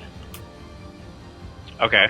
So as you aim at it, you guys can kind of see this kind of multicolored beam just shoot right through this thing. You target right for the neck, but you actually manage to take this fucking thing's head off. And it's just like from here down, just nothing but body as it slumps to the ground. Schlong. All right. I am now. Let's see, how much movement do I have? I have 30 feet. Let me see if I can do this.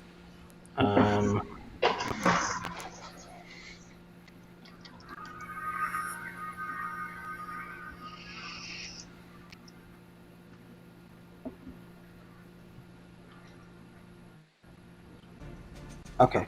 Oh, stop moving the map. Would it be possible to get Burns over here with my movement? Not well. That would require actual action to be able to drag him. So no, you couldn't do that. Oh, okay. But if you have like, Rowan, are you down? I'm at half health and I am paralyzed. yeah. Oh, okay. Then I will do this. I will actually get in front of Rowan, trying to block. Okay. I got you, buddy. I got you. Wait, how much? So how much damage did it do per attack total? I'm wondering. You shall not know that. Well, it's a little important because per attack I would reduce the damage by 3. Oh, I totally forgot about that. So it took 2 attacks. So basically, you would be down to 16. Sorry, 16 health points. Not or you take 16 damage. 16 damage instead of 22. Yeah. Sorry, my bad. I forgot you did tell me that. So go ahead and add 6 more to your health. Okay, it's fine. I just wanted to make. I felt the math was off on that.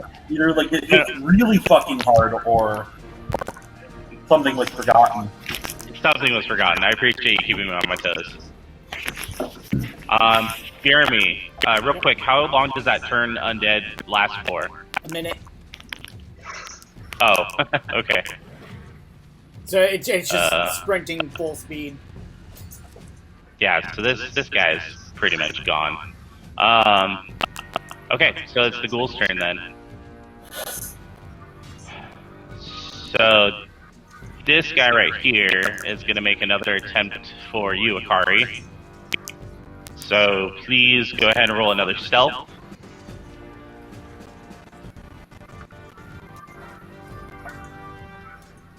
Oh, sorry, you said Akari. 8. It's gonna be a 14 this time. Okay, so this thing just managed to be able to sniff you out. I'm going to actually go ahead and say, since it is pitch black, that you do get quarter cover. So with any attacks, just you know that he's going to swipe at you. So if you move again, you get the advantage of him not seeing where you are. But right now he kind of sniffs you out, and he's going to make an attack at you.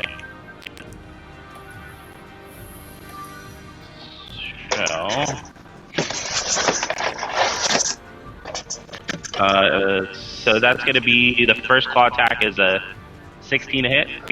That's not gonna hit. Okay. And the next one's going to be an 18 to hit. If I have quarter cover, that is not a hit. Okay. So then it just completely misses.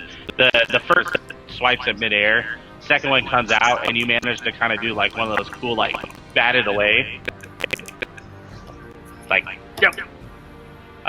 Okay, and then this guy right here is going to turn around and go for you, Ryven. Okay. Oof. Does a... I know 25 definitely hits, right? Yes. Okay.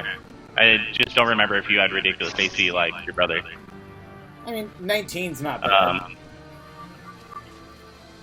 Okay, so that first one is going to be 11 damage. Okay. And please make a DC 13 Constitution save. Nat 20. Oh, damn. Nice. Nat 20 for 25. So the first one basically just manages to kind of like claw right at the leg, as the other one tries to like kind of go up underneath the underneath the throat, but misses. and you kind of again you start to feel the same effect of your muscles tightening, but you just quickly shrug it off. And you said 11 damage? 11 damage, yes. Is that total for both attacks or just the one? Just the one. The other one missed. Oh, okay.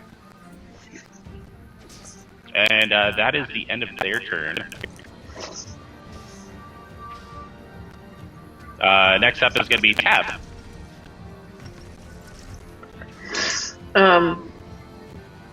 Well, much has happened. So the one that you attacked fled for dear life. Okay.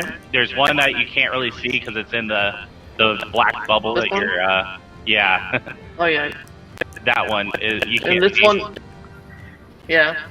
That one you kind of saw it move away. So if you move a little closer, you could actually be able to make attack. Otherwise, from your distance, you're going to take disadvantage, and that's just because of the rain. All right. I'm gonna move up to here, and I'm gonna throw another dagger at him. Yep. At this one. And just so you know, that will be sneak damage too. Because an ally is only 5 feet. No, not so good. Is that the total? Yeah. You have a hero point. I was gonna say, just remember you can add a hero point to that. So basically, Does that mean I get to roll again? It's you an get to add a additional D6. Yeah. Oh. Yeah, I'll use it. You just want me to roll 1d6? Mm-hmm.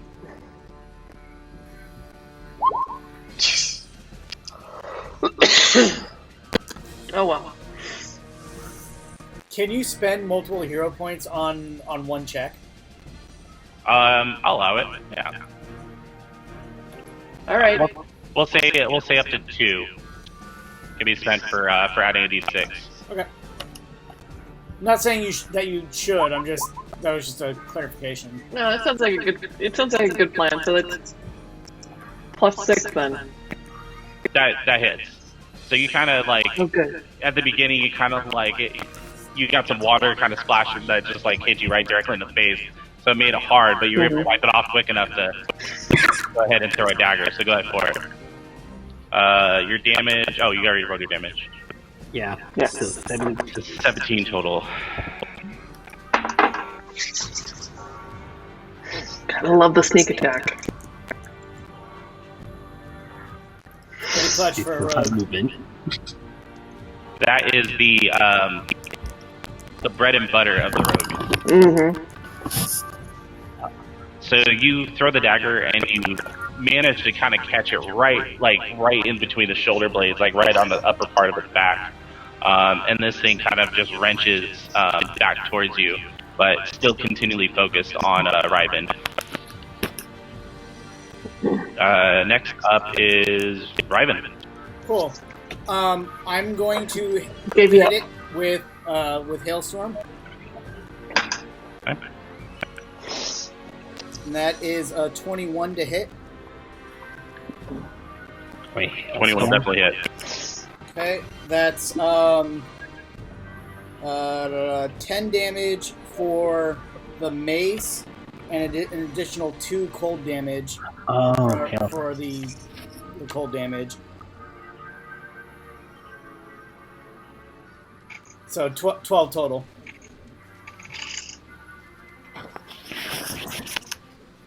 And then bonus action, I'm going to spend Hailstorm's ability to do Ray of Frost. So that's range spell. It's 22 to hit. 22 hits, yeah. And then that's an additional 7 points of damage, and it has 10 feet less movement until the start of my next turn. Okay, let's go ahead and mark that off real fast then. And then that's the end of my turn. Okay. I think we'll use that one. Okay, so you swipe across with this thing as you kind of see like part of the skin kind of just get frostbitten as you your mace makes contact with the face, and then with your free hand, you just manage to kind of like underneath the gut, kind of fire just a blast of frost. This thing is looking a little rough, but it's still kicking. That will put Kari. Okay. Question. Yes, sir. If I kill this thing that I'm next to with an attack, can I move between attacks? Since it's 5th edition rules, absolutely. Okay. So we're gonna do this one at a time then. First with the Sargama. Okay, while you just continue doing that, I'm going to be right back. I'm going to grab a mint. Okay. First one hit. For 10 damage.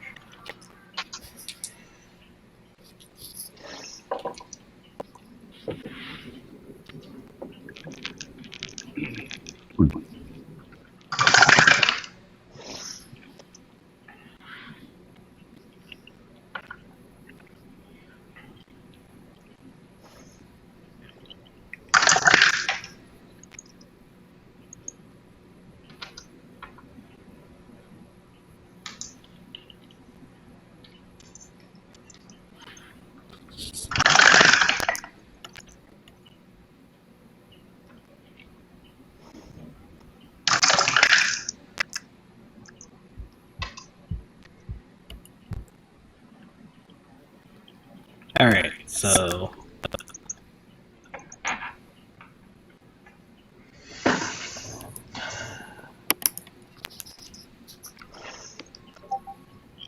I have a feeling. Oh, hey, you're back. Yeah. Yes. I was looking down at my dice and you said I was going to go off music. Alright, so first attack on the one I'm next to. Hit for 10 damage.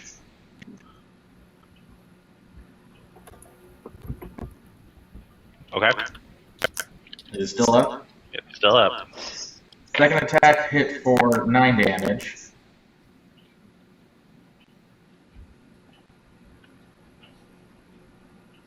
Okay.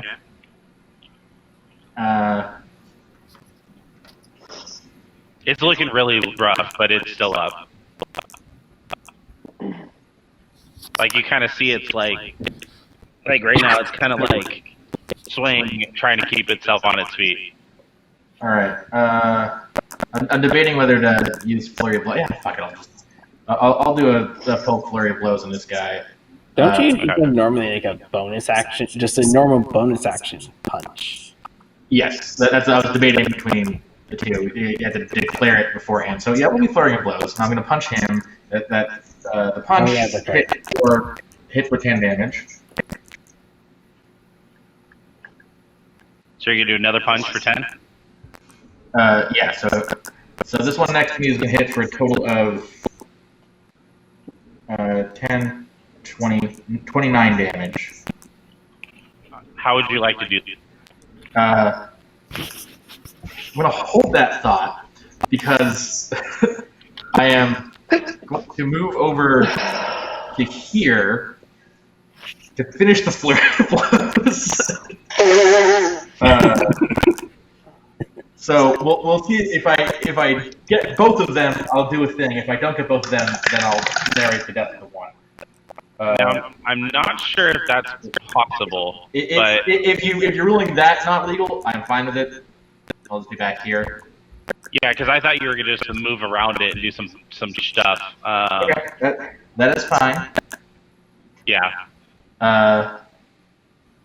In that case, yeah, I just like fucking Kusarigama like whips up into the air and like almost freezes in place as I like handstand off this guy's head, end up behind him, just like hitting him twice on the way down, and then just like bring the Kusarigama in, and it just like cuts him into many pieces. And also, I'm going to dismiss the darkness at the same time, so it's just like this vortex of dark just comes in with the blade, and this guy just falls apart all animate. Dope. I am here with 3 signs: a 10, a 10, and then an 8.5. And it says Russian judge. So everyone sees as like this darkness starts to kind of like focus inward. You just see basically a bird person standing in there, and in front of them is like one of the ghouls that just like literally gets chopped into like freaking sashimi. It's just like all over the place. Is that That's my overly dramatic turn, yes. okay? Very good. Rowan, you're still paralyzed, so Yeah. Would you say I can cast Lesser Restoration on myself? does it require any kind of semantics or anything? Verbal, semantic, and I think semantic. Then no. Somebody else can cast it on you, but yeah, if you need to use your hands, I would say no. Yeah, the semantic says I have to touch the creature. So Yeah. All right. Yeah. So unfortunately, although go ahead and make another Constitution save to see if you get out of it. okay.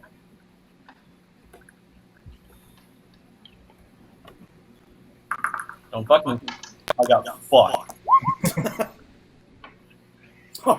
Yeah, you did. You're trying to move, but you're like, it's kind of like you're like Kill Bill, like you will move. You're like trying to wiggle the big toe, but it's just not happening. Well, I mean that was a nat 1. He's not even trying.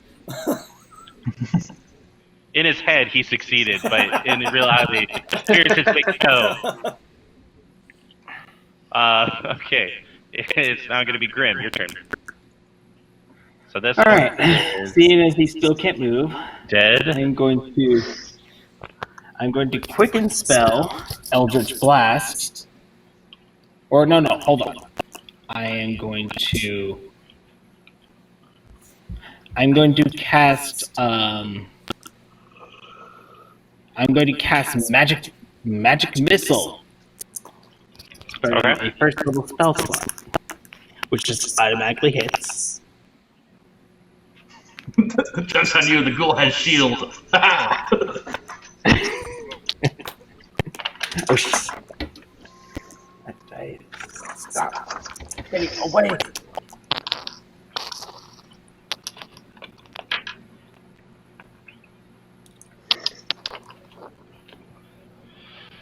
There's my D4 there.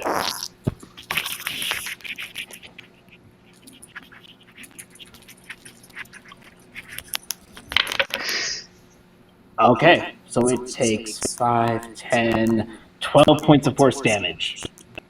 Okay. That's for all 3 attacks. No, this magic missile is all 3 bolts. Or all 3 little force darts. Yeah.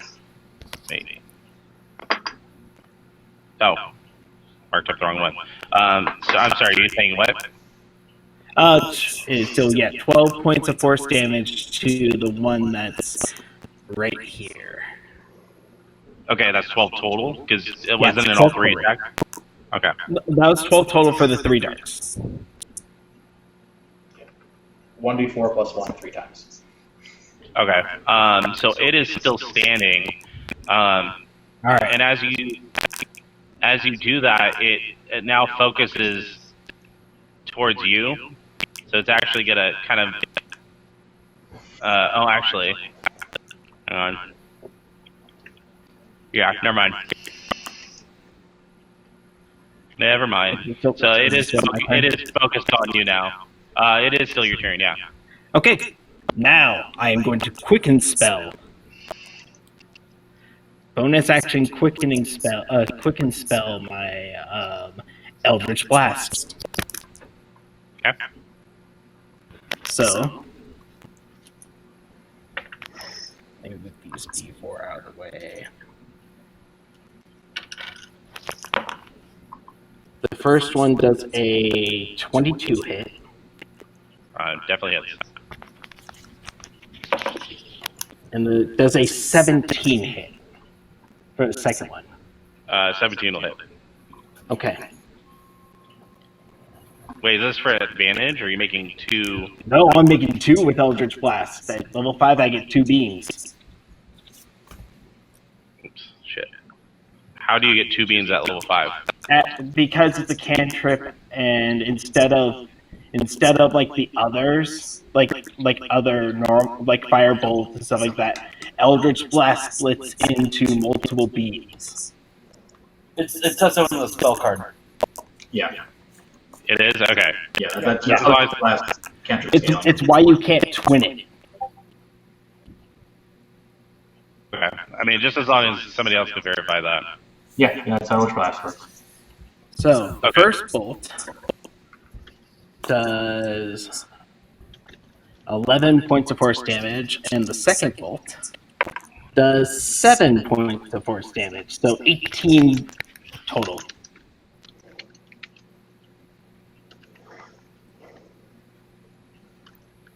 Okay. How would you like to do this? I would like the focus for a second, and then you just see like little like blue darts just start popping up, and they start they kind of like anime missile style. Like I'm going for the legs, like one to hit to sweep the legs, one to shoot it up and the other two to keep shooting up in the air, and then my 2 darts.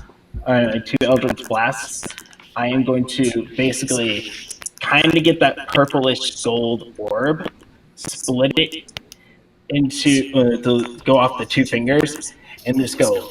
Well, it's like shooting clay plates and back at home. Okay, cool. So it is dead, and you guys are able to now focus that, you guys got a wagon right here. Looks like it's full of some wares. You guys can definitely dig through it a little bit. Rowan and Grim, you guys could kind of see shadowy figures up ahead. Ryven, you could definitely... hold on. You could... Sorry. Hold on. You could definitely see Tab up ahead, so you do see another figure. As soon as the ghoul in front of me drops, I immediately turn back around and go over to Rowan. Okay, so you're gonna ignore the other group? Yep. As soon Okay. as the I saw Tab attack the ghouls, so my assumption is that I can at least trust them not to attack me, and I'm going to immediately run over to Rowan and cast lesser restoration. Okay.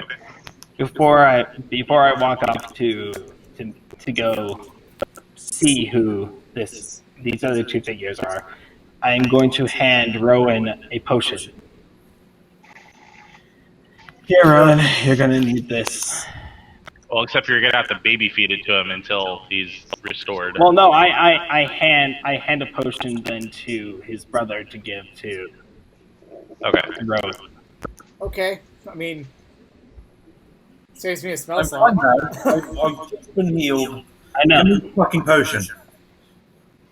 So I lesser restoration to take away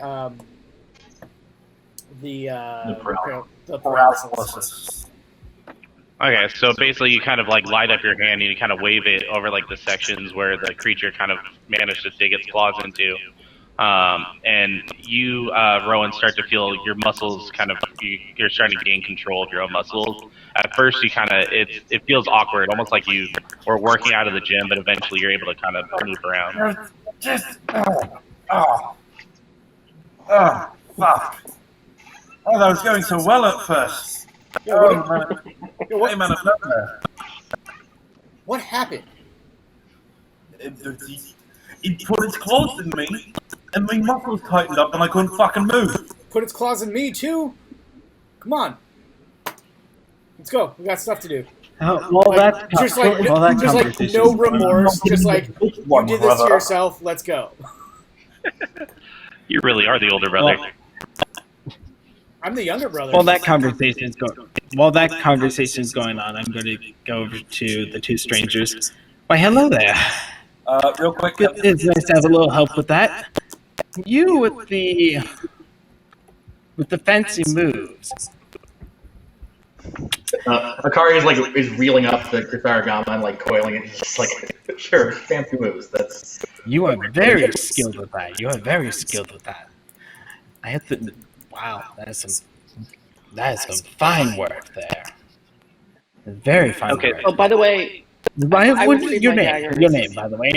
Oh, Hold hello on. there. Kevin, hold on. Jane, what were you gonna say? I say, just so you know, I retrieved my daggers. Okay. So we're gonna put that pause on the conversation real fast. So go ahead and introduce yourself.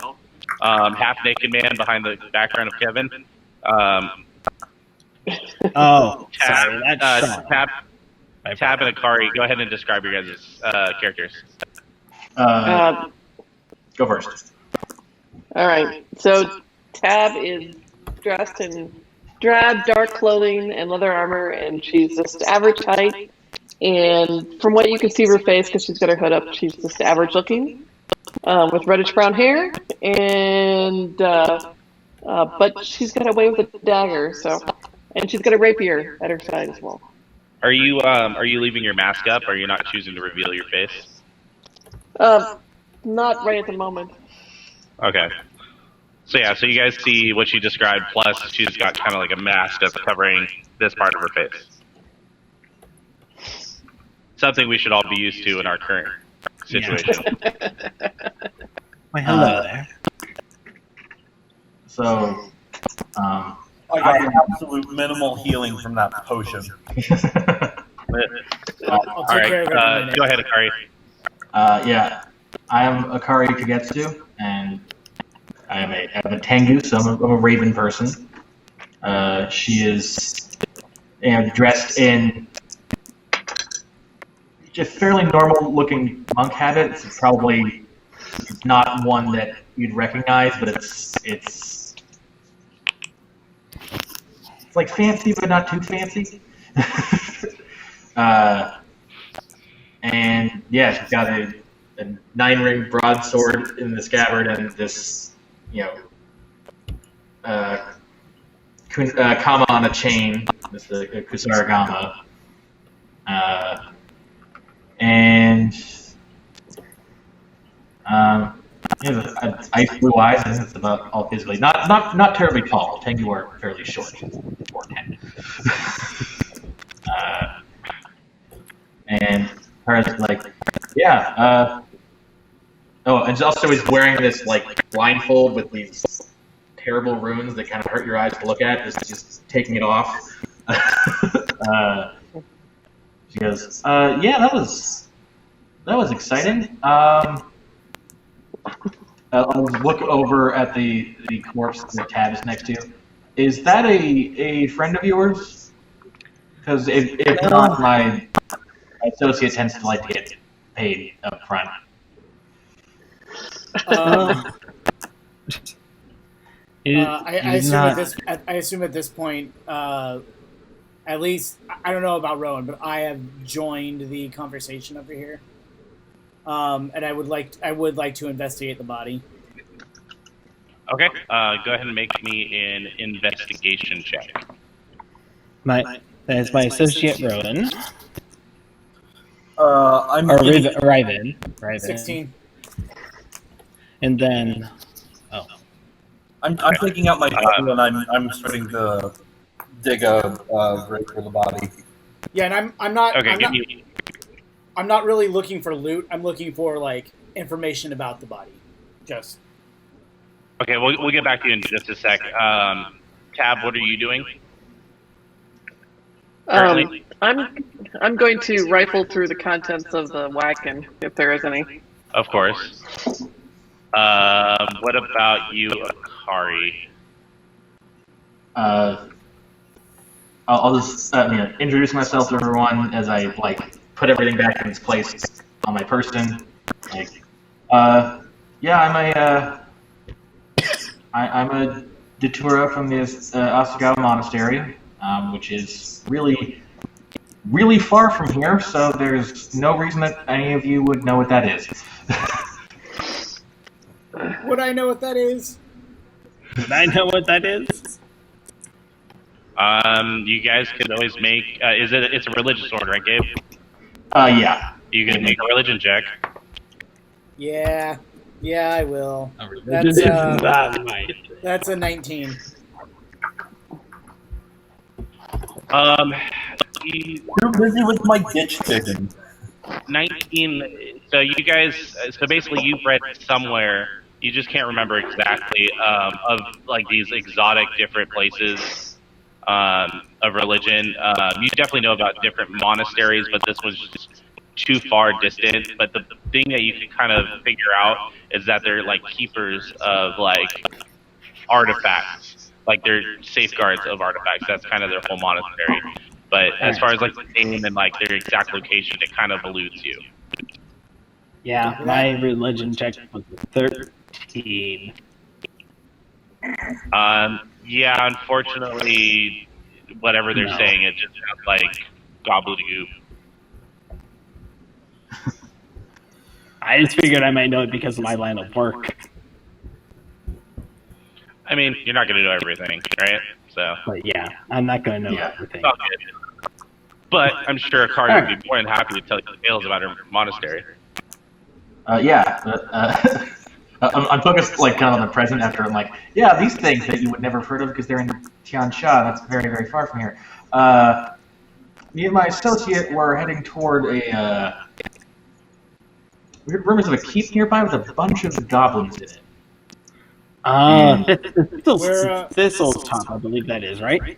Where were you? Where did you hear about this? I am part of a monastic order that tracks down historical artifacts, and we got a lead on one that a bunch of goblins were apparently guarding, and they're definitely gonna pee on it or something terrible, and I'm just trying to make sure that the actual history of Galarian isn't lost to shark-toothed short psychos. Actually, very true. Can I insight check the Akari? Absolutely. Yeah. Sweet. 20. What's 6 and 3? Or sorry, 6 and 7 is 13. 23. I'm more after like less of do I believe and more of do I trust. Yeah, you can definitely feel a trustworthy nature coming from her. Okay. I'll say if you got that good on the insight, there's like when they make direct eye contact with me, there's some like just like an off flavor in the back of your mouth. What's your alignment?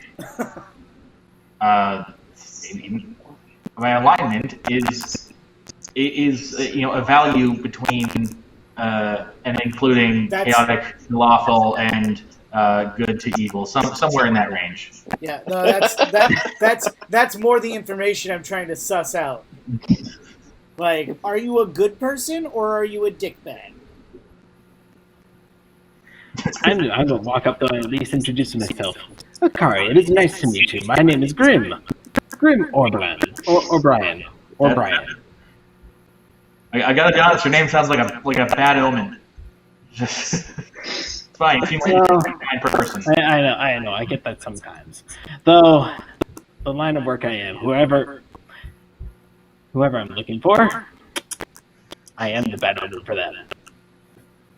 Okay, so Jeremy, so while you guys are chit-chatting, kind of getting to know each other, Ryven, you look up and you do get a trustworthy sense of Akari, but then you quickly go back to investigating the body. From what you can tell, she just looks like a commoner. Nobody that you really know, nobody from town. If you were to look back, you could just be like, there's general goods in the cart. She's probably just trying to sell some merchant or some goods. Can I tell how she died? Being ripped apart by ghouls. Excuse me. And there's no, and she, the clothes that she's wearing, there's no insignias or markings or anything like that. Not that you can tell. She's just pretty much any markings that would be kind of in the chest area where that's been splayed open. I mean, if you move things around, you just see that it looks like she's wearing just kind of like one of those like dress like cloaks that kind of go downward. Almost looks like a dress, but it's actually, you can tell it's just like a cloak. Okay. But yeah, no insignia or anything. It's just like you said, it's just a commoner's right, you know. Homer. Yeah. Never remove the status off my character. Sure. Yeah, let me go and do that. And then, Oh, was I'm it gonna- not letting you move yourself? No, no, but it's bugging me. I'm gonna head over to the body. Are you done, brother? I'm just gonna grab my symbol, say a quick prayer, and then I'll stand up and walk away. I'm going to take the body over to the grave I've been digging and bury it. You've been digging a grave this entire time? Yes, I said so. He did say that. Oh, okay. Where are you digging the grave? It's like right over here. Okay. So you're hiding evidence. No, there's a grave marker going up. Okay. So we're gonna put a pause just on that real quick. Tab, you said you were searching the cart for any goods. Yeah. Are you doing that stealthily, or are you actually just like, I'm just gonna rifle through this and I don't care who sees? Yeah, pretty much. It's not Okay. going to do her any good anymore. Spoken like a true chaos neutral. I don't expect to find anything valuable necessarily. But if I do, it might just suddenly disappear. You know, but small and valuable. Right. So you guys hear Tab kind of rifling through the belongings.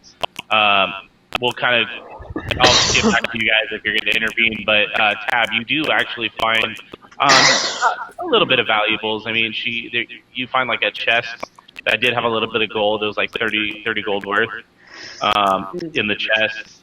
But pretty much the rest of it is just like fruits, vegetables that you plan on bringing to market and selling. I probably won't take the gold then. It's not exotic enough for me, if you know what I mean. I mean, not that I'm that hoity-toity, but you know, she's not an aristocrat, so I'm probably not going to steal from her family. Okay. You know, it's going to have a little bit of style and panache. All right. Rowan, so you're gonna bury the body. Are you gonna bury her with her belongings, or what are you guys gonna do with that?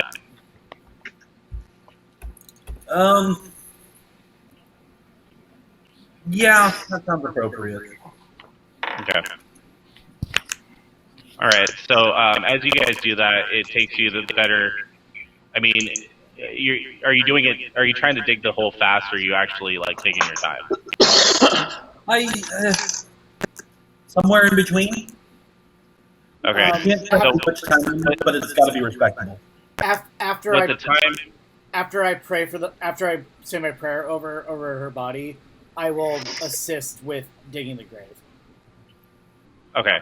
So as you, with the time and speed that you put into it, the effort, I'd probably say you don't get a full 6 feet deep, but you get it deep enough to where at least it's not, you know, any rain or anything is not going to wash it up. I'm keeping an eye out while this is going on. Okay, that's fine. And then as you lay it down, you put all of her belongings, and you just kind of you guys just kind of start showering the dirt over her. What does the headstone or marking look like? See, my brain just wants to do a simple wooden cross, but there's no Christianity in. I don't know. Piece of wood. Yeah, like a.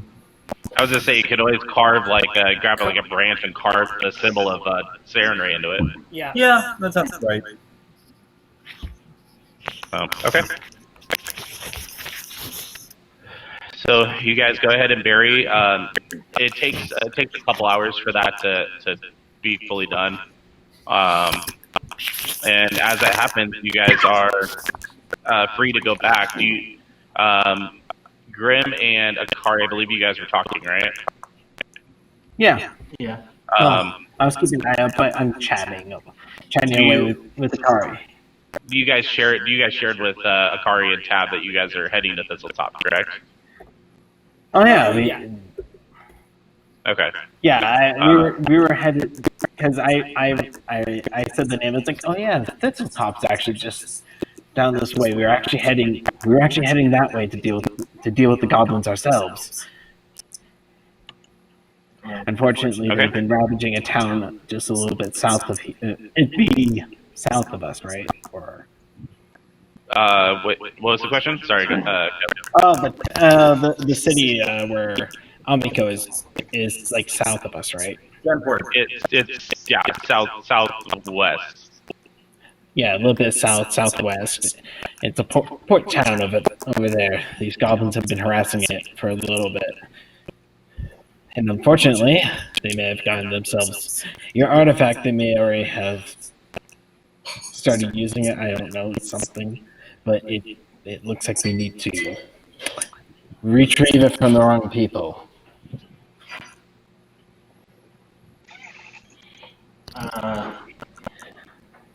All right. Well, that's wildly convenient, but I suppose the storm winds blow in weird ways. Go where the wind blows, along with. We'll find our way, right? Yeah, that's totally not from a song. Just not gonna check my records on that. I am like, as they bury the body, like I'll just go over there with the 9-ring broadsword and kind of like jingle it over the grave and be like, may the storm winds carry you to better fates than you found on this plane. And I'll let the one stop me. I'll carve a little lightning bolt underneath the symbol of Saren, right? Okay. And what about the cart and the ghouls? Do you guys like gather them, or you guys just gonna leave them? Yeah. I mean, well, it's kind of difficult. It's pouring rain. Oh, true. And may I advise not throwing them into the river that probably drains into a municipal water supply? Here, and I'll just do this. I will burn them. Oh yeah, like I will just magic ask them. fire? Yeah, magic fire. I have firebolt. All right. We'll just get them to the pile and I'll obliterate them.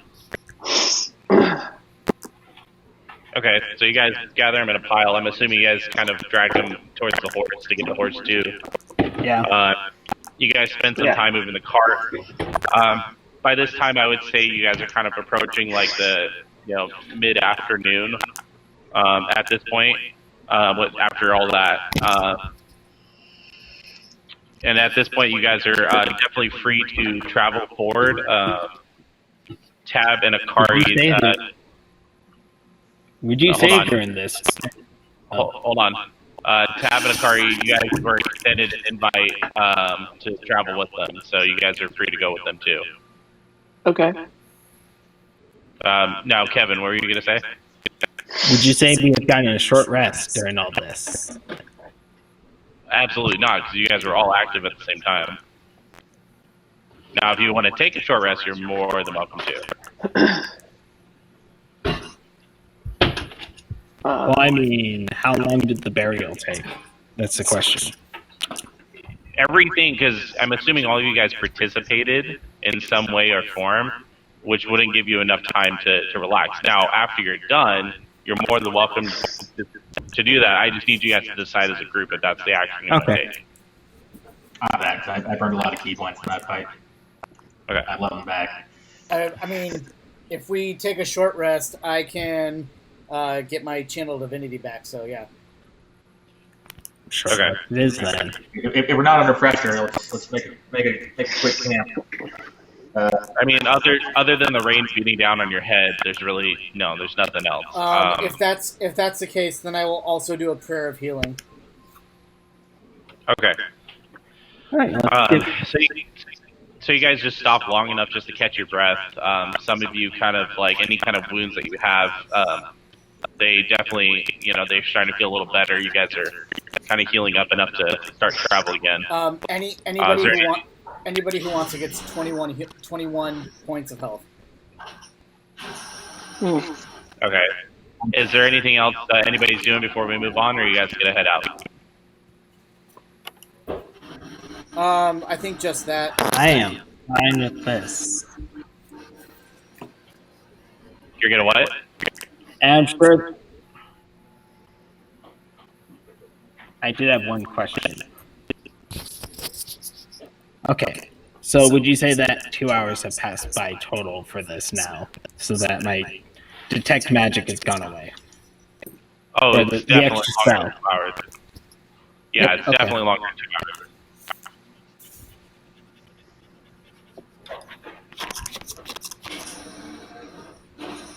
Okay, just making sure. Sorry, right.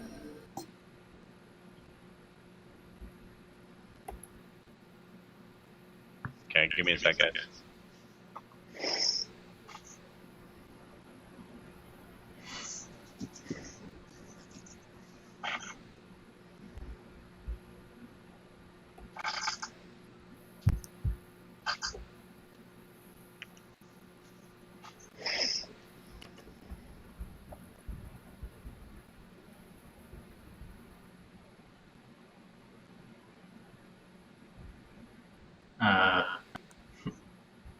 I guess I'll take Tab aside at one point and be like, this all happened kind of quickly. You can't going with these admittedly very loud and heavily armored individuals. I take offense to that. I find myself to be a little bit more nimble than them. These majority loud and heavily armored individuals. Don't believe him. He's blundered worse than I have, and I'm Clank.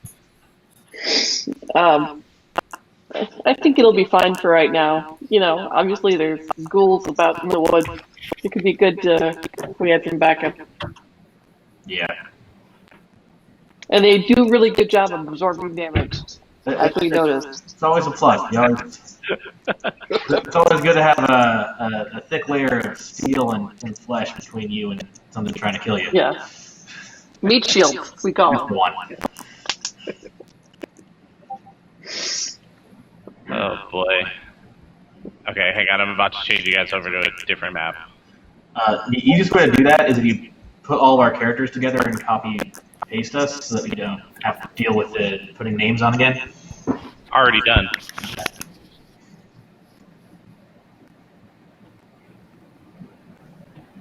And bloop. Hey, it's loading. Yeah, go ahead and once it's position yourselves how you want it, how you want to be. Where is the path? Lower left corner. Patreon, neutral party. This is the path? This thing is watermarked.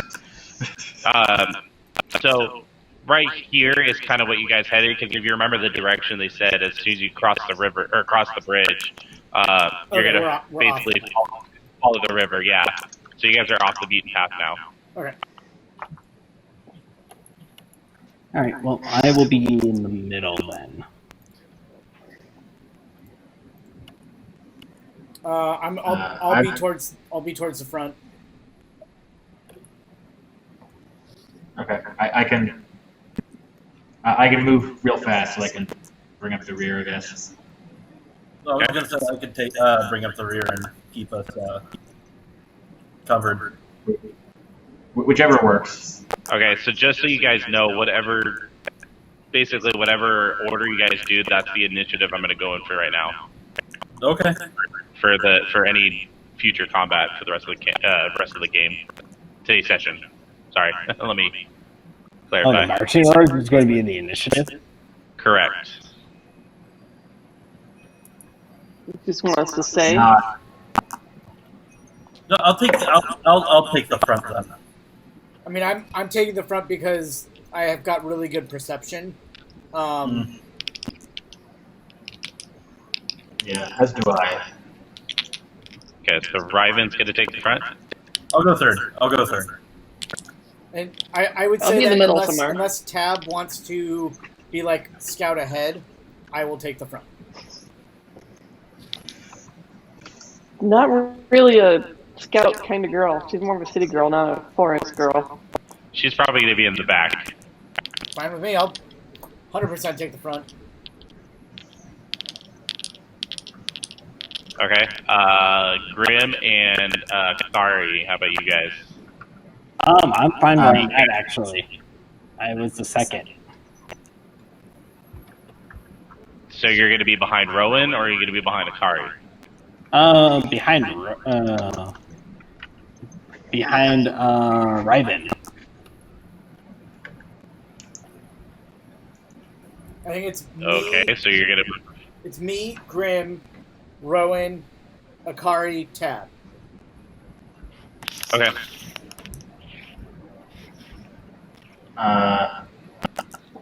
And question for the general assembled group: would we like to approach stealthily?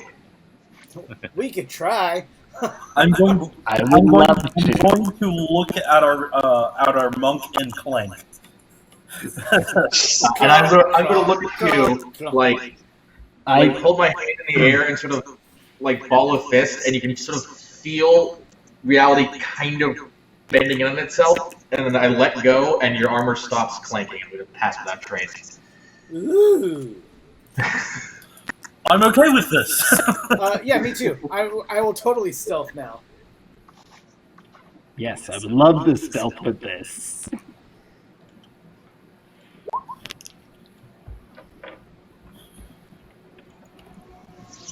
Here's the thing: I don't have any bonuses to. You're I still lucky have we don't have minuses, and I don't have minuses. any bonuses. You get now a plus 10. I know. Yeah. So you Okay, know,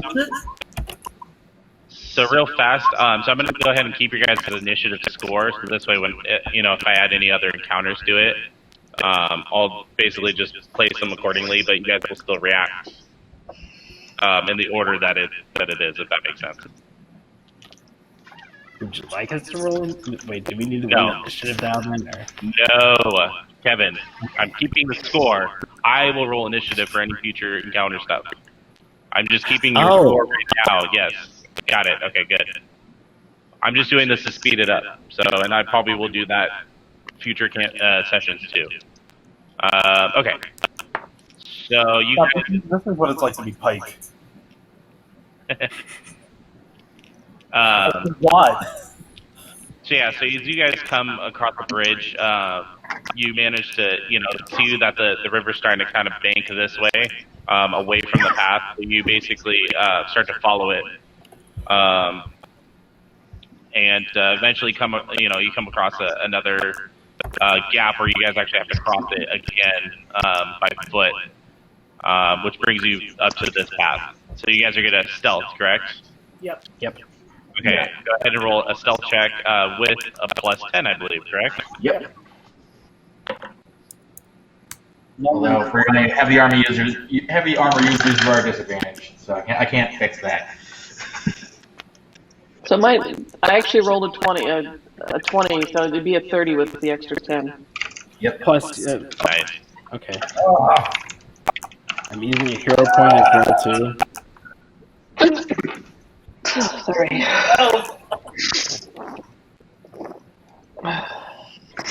Where did my hit? Did you roll with disadvantage? Okay. What? Yeah, Jeremy, unfortunately you have a disadvantage because you're clank I know. armor. That's Is with that with- disadvantage. I rolled a 12 and a 12 and a 17. I am forever cursed. Alright, still my... Don't forget you got hero points, bud. Hero points aren't going to help a nat 1. Oh no, you rolled Well, a 2. no, I rolled a 2. Well, if you rolled a 2, you add 10 to that, so it should be a 12. Yeah, so it's 12. Okay, so if you spend a hero point or 2, you could potentially turn that to a higher score. Okay. Yeah, I'll Just use 2 separate. Okay, so you're going to roll 1, see what the result is, and then roll another? Yeah. Okay.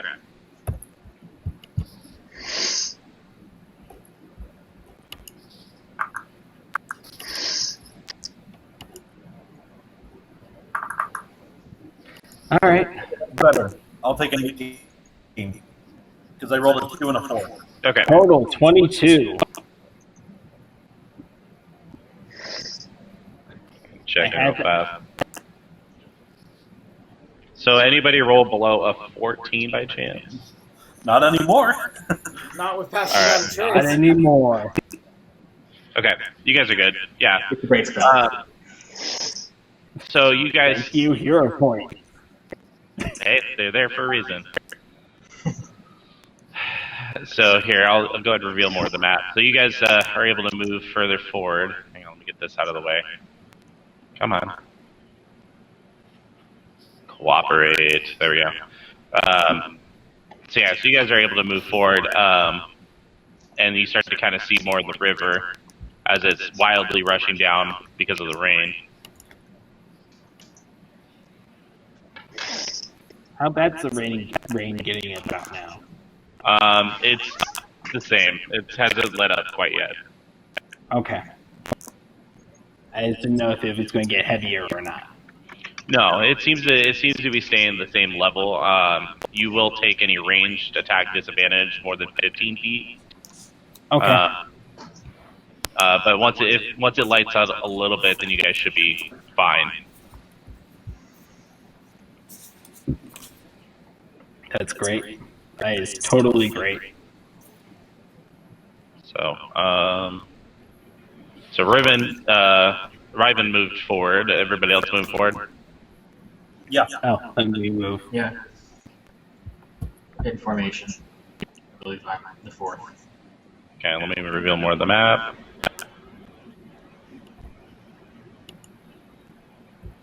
Where's mine? Yes. I don't see my character. Lower left-hand corner. You are down here. Here, I'll put you. There you go. I moved you. Okay. You're like, I'm gonna be further back. It's all the clanking. It disturbs me. I fixed the clank. It's a silent clink. I got a WD-40 can right here. That fixes squeaking, not clanking. Okay, so A can as of the rain's kind of WD-40 pouring down, sprayed into your armor, and then also So as the pushing rain's down kind of- the end. yeah, Kevin. As the rain's kind of pouring down, you guys kind of hear just like the water hit the ground. But as you kind of approach closer, you do kind of hear rustling. You're not sure if that's maybe just the wind from the rain or if that's, something approaching. I'm going to give a perception check then. Go ahead. Everybody can make a perception check. Is this visible? What's that? Is this sight-based? No, this is going to be for hearing. Or smell, if anybody has smell. I'll take a 15. I don't see anything. How is my wisdom minus? Oh, right. I have to take 6 negative. total. I forgot. Oops. I figured I'd take a negative in the one thing I have a +1 in. Kind of balance it out a little bit. Next ability score increase gets something that'll bump it to a 10, so I at least have a +0 there. Okay, so Tab, you hear, you definitely hear some footsteps, but you're not exactly sure where they're coming from. Does my 23 help that? No, you're kind of in the same boat. You definitely you both hear the same thing. You hear pretty heavy footsteps. You're just not sure like what direction it's coming from. I'm going to really rain's quickly just cast guidance on myself and whisper down the line, There's something. Get ready. I have an idea. If you guys would let me, would you like to point out where it is? We don't know where it If is. you could pause. It's ahead. We We don't don't know. know. The rain is making it hard to tell exactly where. Oh, okay. I wanted to try something. Well, you can't.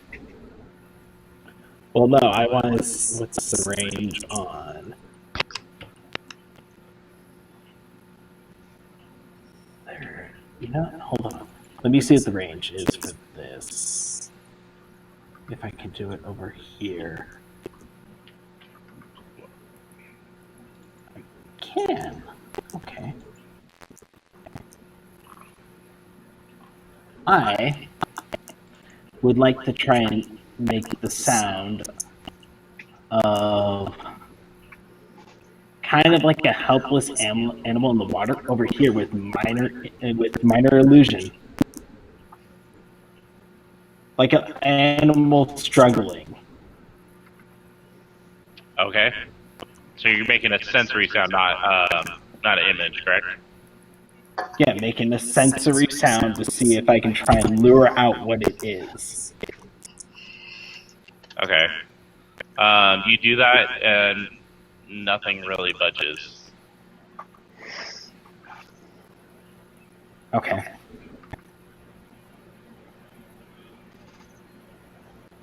Well, how fucking they hear it though is a question.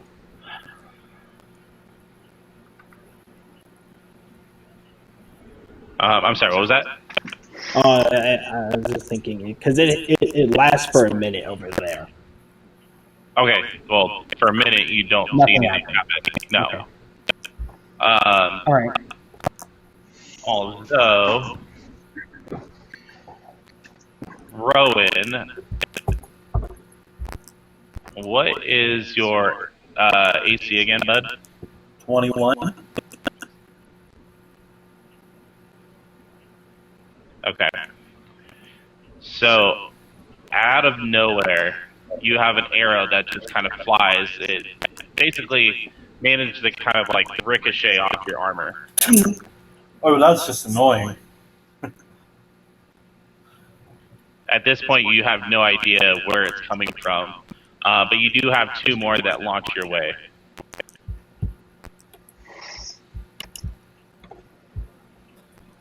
I don't have shield. Except for that one's gonna crit. God. It's not gonna be too bad though. So that is going to be. Hang on. Remember, -3. Right. You need to get your adamantine armor. Rowan, you took 21 points of healing from that prayer of healing, right? From what? I gave everybody 21 points of healing. Oh. It's I did put not through know armor that. when I Thank didn't you. need it. Yeah.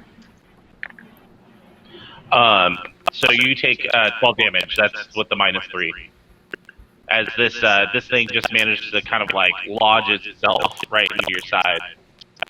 And now I'm just pissed off. All right. And as that occurs, everybody go ahead and make a perception check.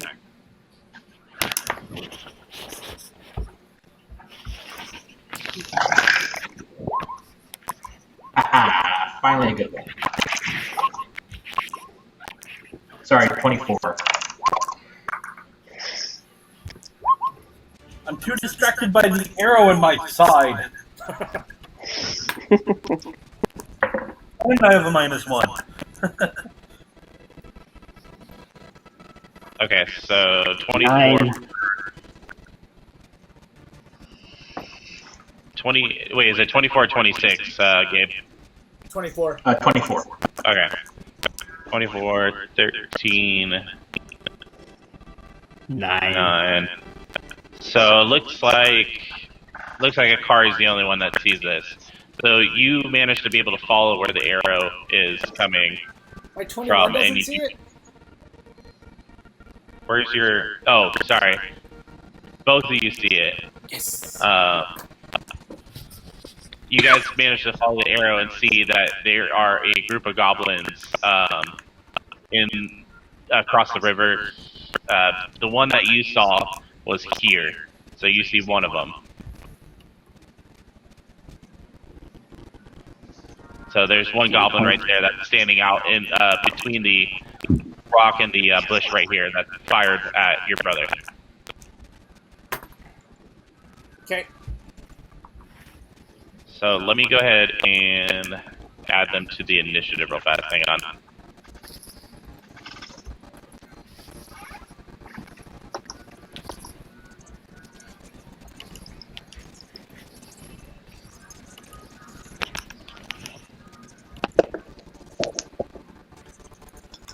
Oof.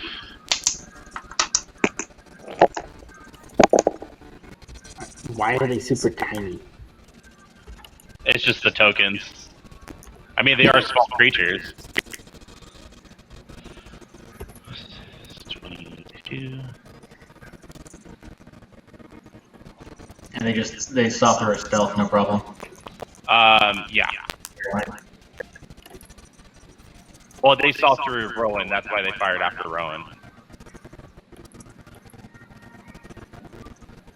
The rest of you, they couldn't really quite kick out.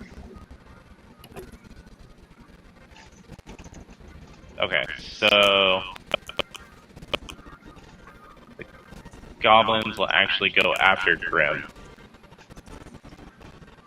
Okay, so I get to go before them. Great. Not quite. Riven's up first. Well, that's what I mean. I still get to go before them. Correct. So Riven, you see one of the goblins. You kind of know the general area that the other two might be, because you definitely hear rustling, so you definitely know that there's more than just one. Okay. I'm going to cast Spiritual Weapon. Okay. And I'm going to make it appear literally right next to the one that I can see. So just like, wrong tool. So I'm going to make it appear just like right here. Okay, and that thing basically just kind of like fights for you, right? It's just like an extra... Kind of, yeah. It gets to attack on this turn, by the way, as well, too, when it first appears. Right. Yep. Melee spell. Which is a 21 to hit. Oh, that'll definitely hit. And it is... Make sure I'm looking at the right thing.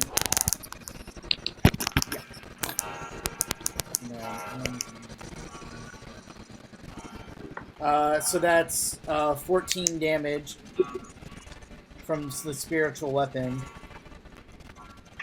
And then on subsequent turns, I can move it and attack with it as a bonus action. And then, Okay, but you said that... Hold on, you said that's 14, right? Yeah, 14. Okay. And then,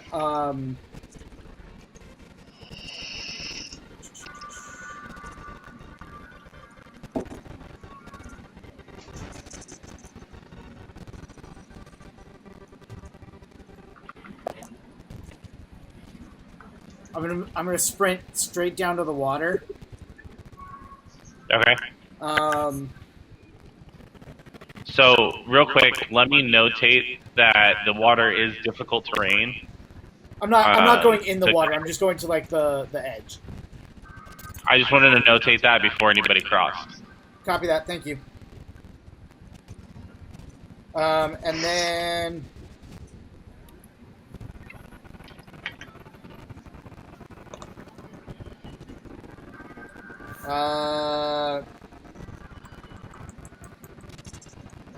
Where did it go? And then I'm going to do Toll the Dead. Toll the Dead. Yep. What does that do again? It's a Wisdom save from you, DC 15. Okay.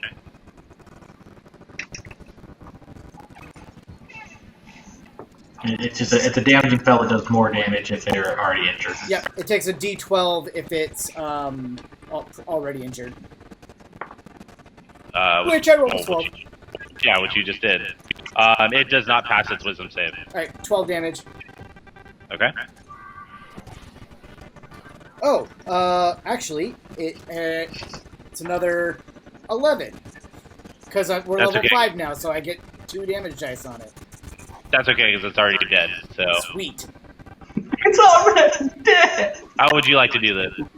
I'm just running towards it, just hurling things at it.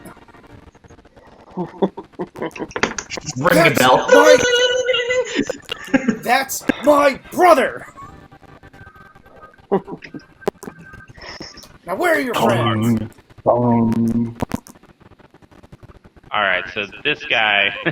you just see it.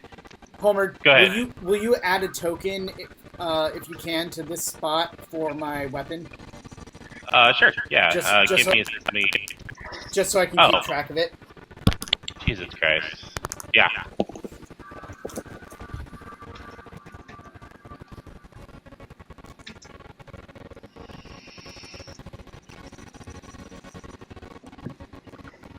There we go, and then...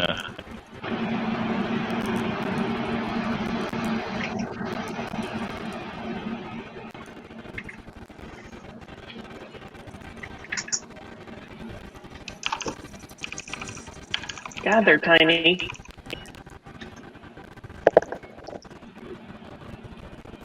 We don't know though where the other ones are, do we? I don't know where the one that I hit was. Yeah, I don't know. Well, actually, Akari, would you have pointed that out? I mean, yeah. you saw me attacking. I saw you attacking. I saw it.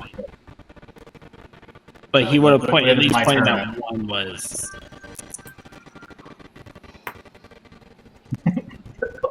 I'll just like be pointing in a direction. You're like, why can't you see this? There you go. Okay. Here, So, I'll even give you control of it. Ooh, This way you can thank get around. Tiny fucking problems, my guy.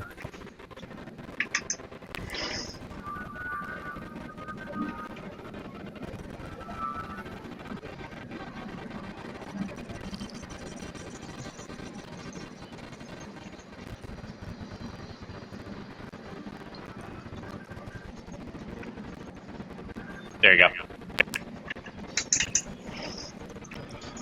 I don't see it. the spiritual sword is right here. Right here. Oh. Got it. Oh, sorry. Hang on. Let me move it up. There I you got go. it. I got it. I moved it. It kind of blends in with the background a little. Okay. Grim, it is now your turn. All right. So I am going to move over here for cover. But then, would I be? I would need to see a perception check to see if I can see them, right? Absolutely. Yeah. Alright, so I'm going to see if I can see them. Okay, that's better. 19. 19, you can definitely see them. Actually, hang on. Let me. Sorry, give me a sec.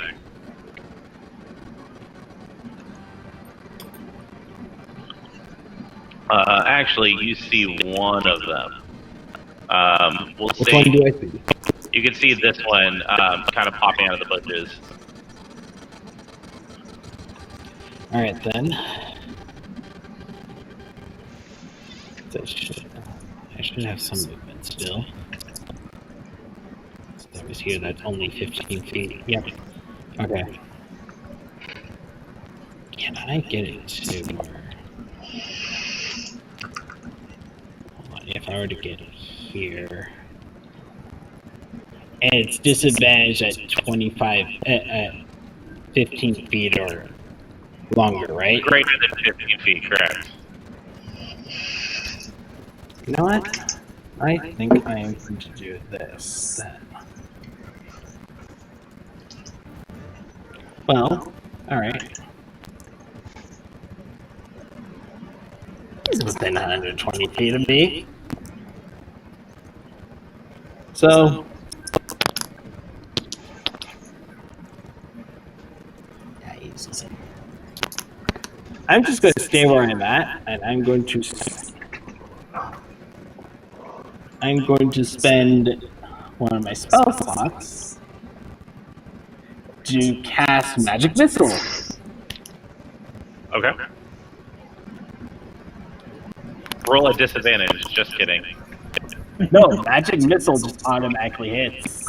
Kevin, it's a joke, dude. Oh, never mind. Roll your damage. That works. Okay, so 5, 9, 12 points of force damage. Okay.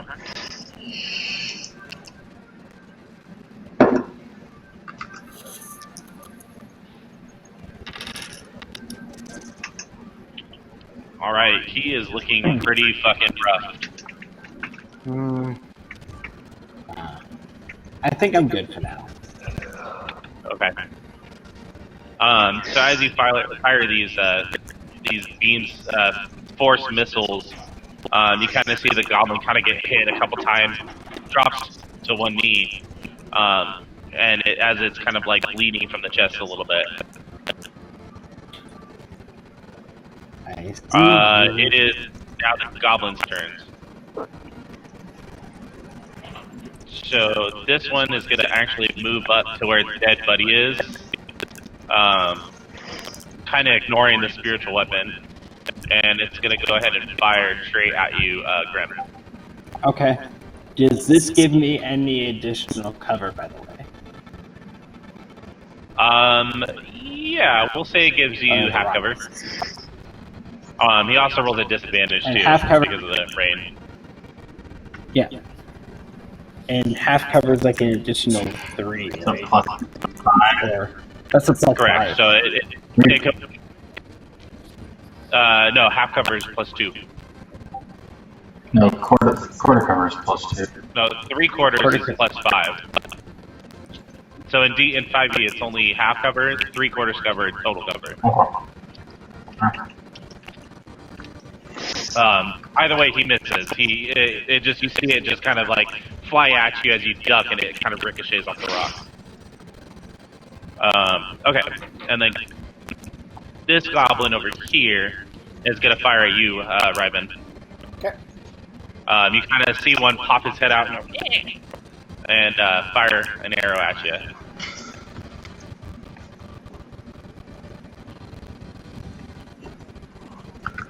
Okay, so that is gonna be...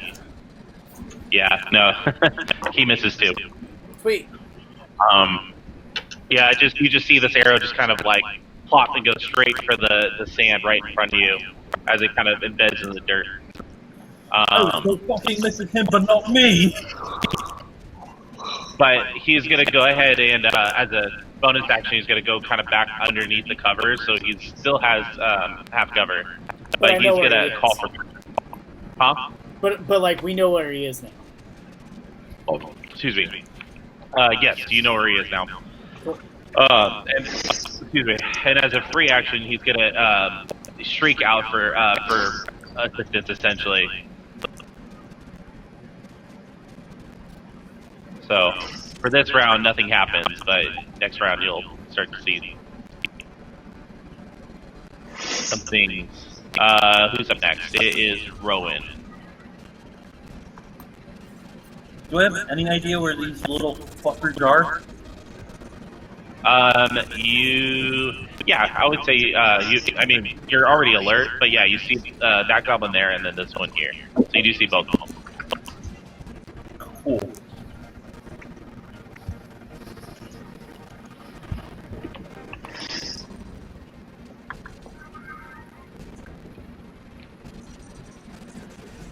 Okay.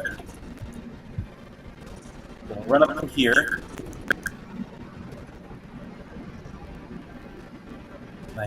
Please turn your character again. Here we go. and this goblin is about to catch a javelin. Okay.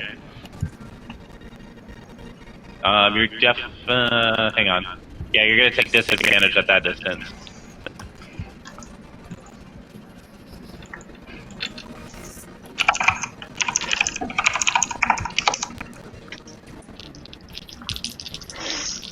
Damn it.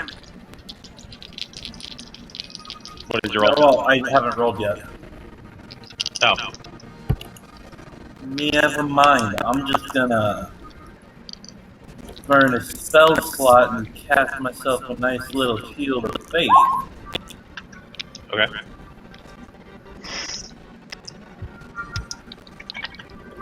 So my AC is now 23, and if these fuckers hit me, I'm going to come to your house and simply over. It's going to become tankier. Okay. I become tanky. So is that end your turn, Rowan? Yeah. I don't really have a bonus Okay. action. Kari, it's your turn. Okay. You also see where the two goblins are. Yeah, I kind of want to do some monk bullshit at them. Dude, some bullshit. And I was looking up what my jump height is. Jump is 10 feet. Okay, we're going to. Hold on, don't you have Step of the Wind though? That's why I was looking at. Okay. So I am going to use Step of the Wind as my bonus action. Okay, yeah, you fucking do some Crouching Tiger like tap dance over the water. Yeah, so I'm basically gonna use it to be able to dash, and I'm gonna get to here, and then just jump to fucking here. Okay. Because I can jump 20 feet. Okay, are you jumping to height, or what are you doing? No, I'm jumping to here. That's where I want to be. Okay. And then I'm going to attack once on each goblin with the Kasaragama, because reach. Okay, so wait, hold on. So you did Step of the Wind, which allows you to ignore. Dash is a bonus action and doubles my jump distance. Okay. Which just like hopping from rock to rock, and then like just this enormous leap over the goblins, and they're just like. And then we're gonna. I have my card of 10 out of 10 out still. That Russian judge is gonna love this one. All right. Pretty sure that misses the first goblin with an 11, and the second goblin probably gonna hit on a 23. Let's call this the second goblin. I'm assuming an 11 misses. Jeremy. A 1? Yes, 1. No, 11. 11 misses. Oh, 11. Did I? Yeah, 11 misses. So the southern goblin is going to take 8 points of slashing damage, and that will be my turn. So wait, the goblin takes 8 points of slashing damage? Yeah, this one on the bottom. I missed the top one. This one down here is going to take 8. Okay. That's me. As you swing wide, but hit the other with that wide swing. Okay, Tab, it is your turn. Finally. Boy, I'm really far away. Okay. You should be able to make a dash action, though it's a bonus. Okay. She can't. I was gonna say, because that's part of your 5th level rogue shenanigans. Okay. No, it's just part of action. Well, I do have a short bow, so if I run up here, can I snipe at one of these guys? You can. It's still going to be a disadvantage because of the greater than 15, but yeah, you could definitely do that.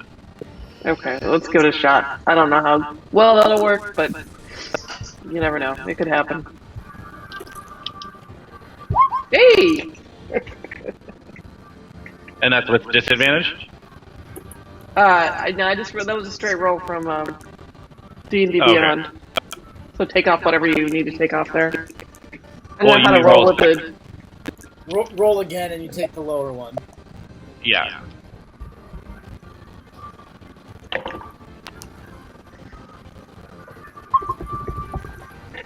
There's the second roll. But that's your raw roll, right? That's not adding the plus, or is that adding the plus? Plus. That Yeah, adds it a plus.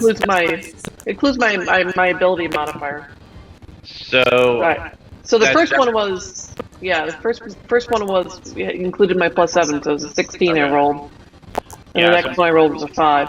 unfortunately, it is going to miss unless you want to spend a hero point to add to it. No, not yet. Okay. All right. So yeah. So you fire. Unfortunately, it's just too hard to see the visibility. So it ends up hitting the bank of it right there. It is going to be top of the order, but Ryven. But before you do, hang on. Let me add some shenanigans. I love shenanigans.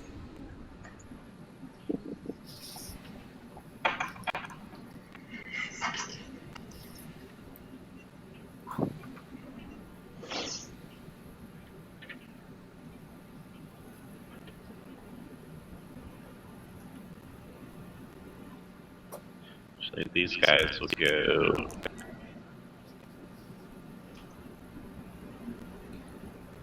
Okay. So as you guys are about to continue combat, you do notice reinforcements kind of appear.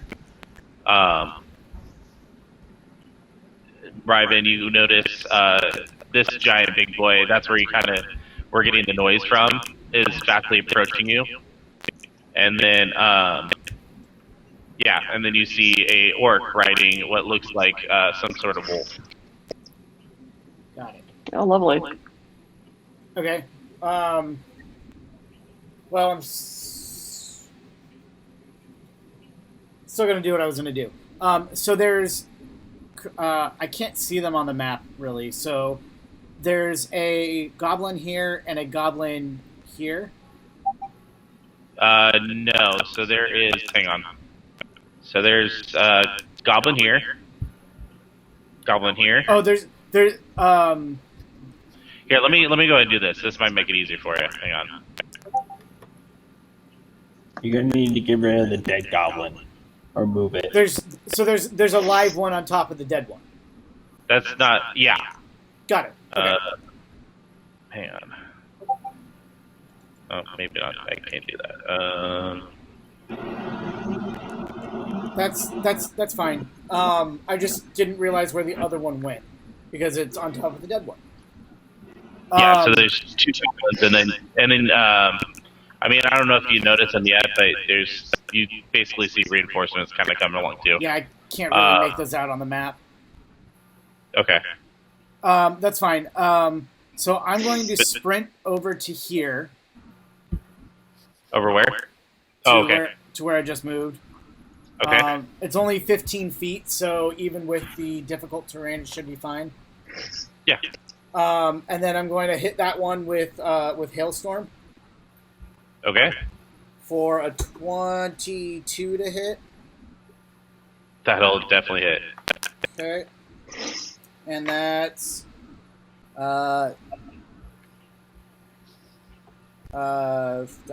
math. 14 points of damage, 3 of which are cold. Okay. And that's to Goblins Beyond number 2. How would you like to do this? I just run over to him and just bash him in the head really hard as little bits of like cold vapor, like puff as I hit him, and it's just poof, and he falls down. All right. And then my bonus action, my spiritual weapon's going to attack the one that's on top of the other dead one. Okay. And that's going to be 23 to hit, I think. 1 second. That'll definitely hit. Yeah, it's 23 to hit. And then that is a is 12 points of damage.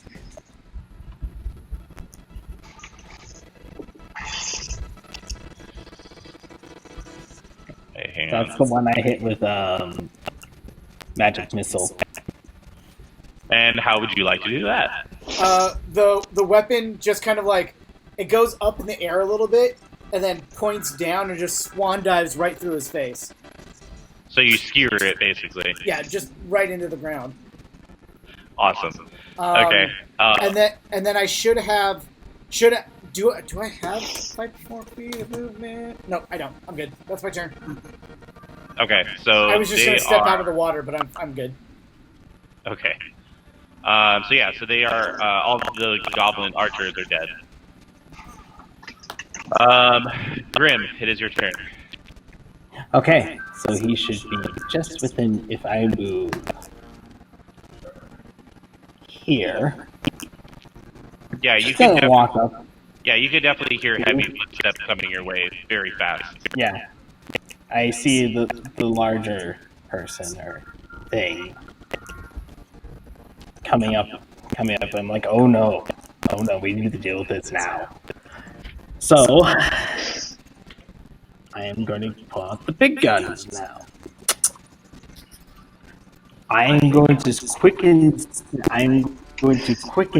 spell a scorching ray at the. Okay. So, and he's within 15 feet, and just 15 feet, so it's not a disadvantage. Alright, so. Yeah, a 25 hits. Yeah, 25 will definitely hit. Because this thing you definitely see doesn't have any armor whatsoever. Does a 17 hit? 17 will also hit, yes. Alright. And. Okay, another 25. Alright, so from just that spell. 6. So. 8. 12.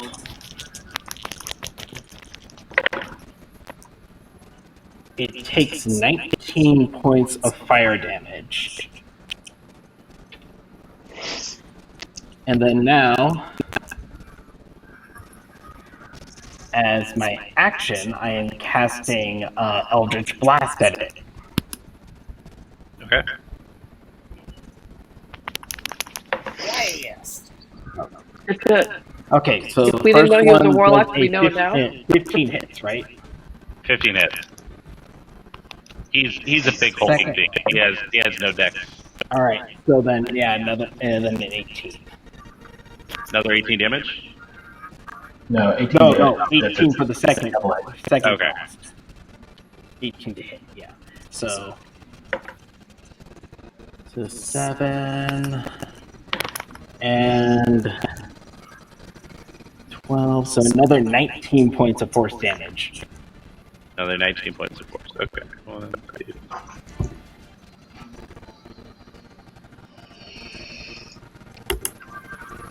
okay, so this thing is kind of looking a little rough as it's taken several blasts, some flame, other of force, and he's looking pretty rough, but he is pissed and still standing.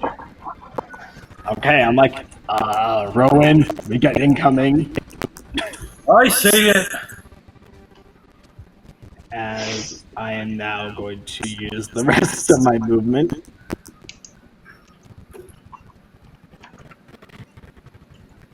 Believe I can get there. Yes.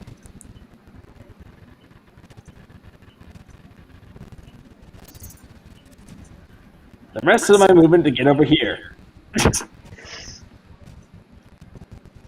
I'm like, no. All right, Rowan, your turn. All right. Ooh, wrong. Time to do what paladins do best. Paladate. Gonna run up with my whole 23 AC. I'm out of spell slots. Yeah, spell slots. 2 smites. Nothing we couldn't do. Not ready.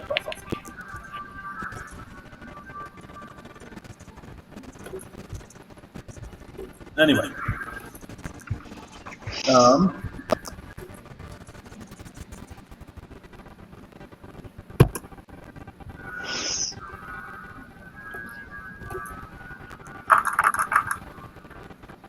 Alright, what are we doing, Ron? That's a net 1. With a character. But you have another shot. So you're right. Whoa, what was that noise? It was a message from me. Oh. So you run up at this thing, and you try to swipe at him, and he just kind of, he's ignoring you. He kind of just, like, pushes you aside as you, try to attack him. I'm having a very bad day. Do you have any other actions? I still have my extra attack. Okay, go for it.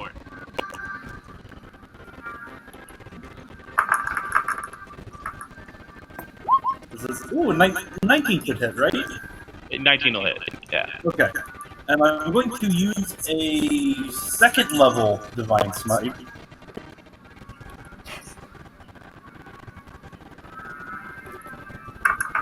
Please smite to death.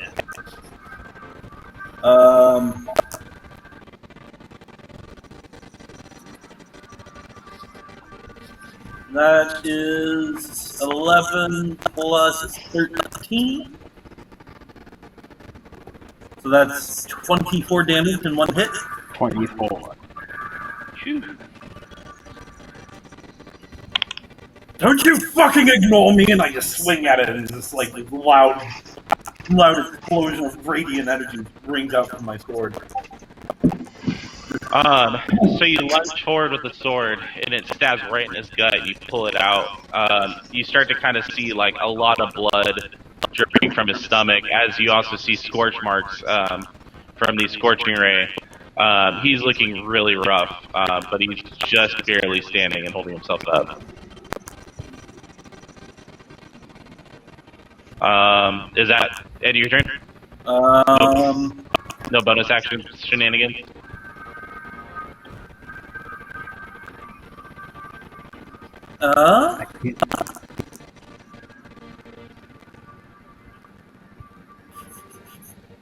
Can't I do... Let's see here. Lay on hand. As an action. But isn't it a bonus action to use it on myself? No, that's just for potion. I could have swore it was a bonus action to... If the casting time says an action, it's going to be an action, no matter who you cast it on. No, I must be thinking of Pathfinder. Maybe. But is there anything else you can do, or is that it?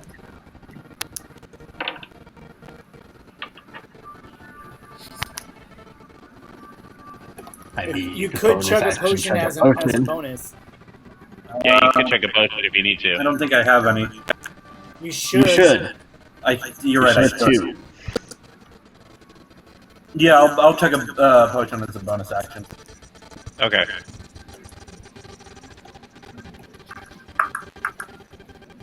I regained 6 health. Alright, so as you chug a potion, Akari, you are up and you see 2 little goblins kind of approaching you fast. 2 more I'll just give him one of these. What do you do, sir? Oh, it is my turn. Yes. More bump. Yeah. Let us...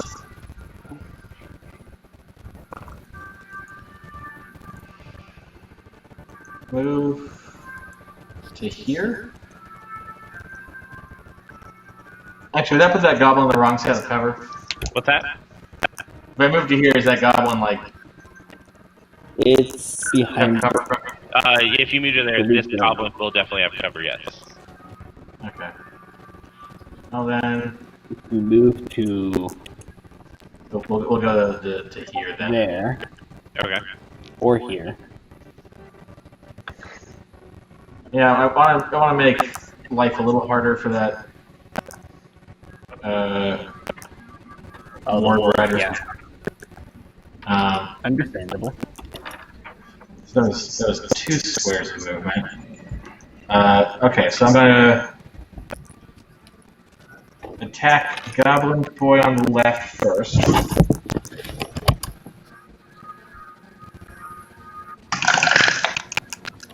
Assuming an 18 hits. 18 does hit, and what's your minimum damage? 6. It's dead. How do you want to do it? I'll just head clean off. Okay. Alright, second swing on the other goblin. It's going to be a 21 to hit. That hits, and it is also dead. How do you want to do it? Same swing, just took both their heads off. And then, I'm going to have to spend a key point for it anymore. I'm going to use the rest of my movement to get the fuck out of here. I have 4 left. 1, 2, 3, 4. Let's make them split targets. Okay. That's Is that the end of your turn? Yep. Tab, you are up.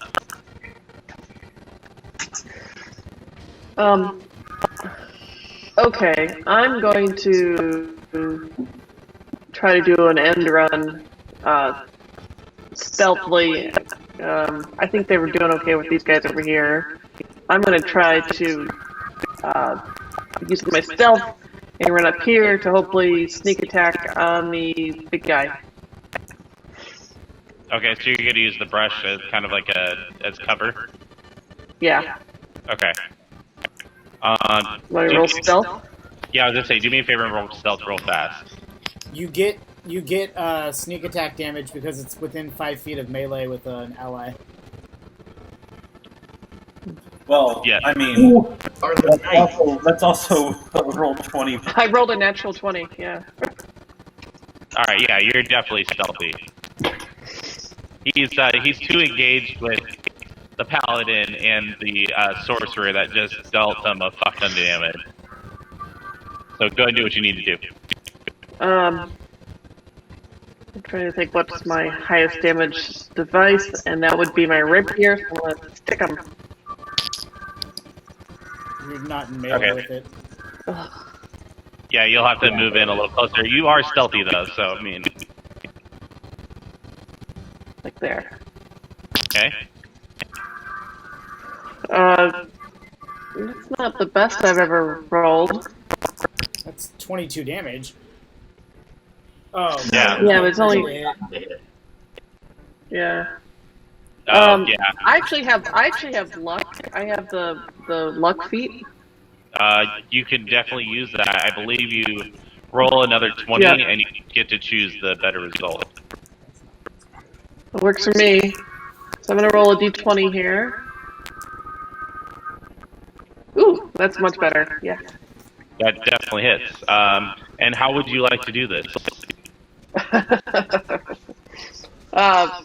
You know, I get it right between a couple of his ribs and right to his heart. Nice. And as you do that, you can definitely see like his eyes just roll in the back of his head as he falls forward and lands straight on Rowan. Son of a bitch! Get him off me! Get him off me! Sorry, I have 40 movement. So Rowan, make a go ahead and make a quick dexterity save just to make sure you don't get pinned under him. I'm about to get caught. Just watch.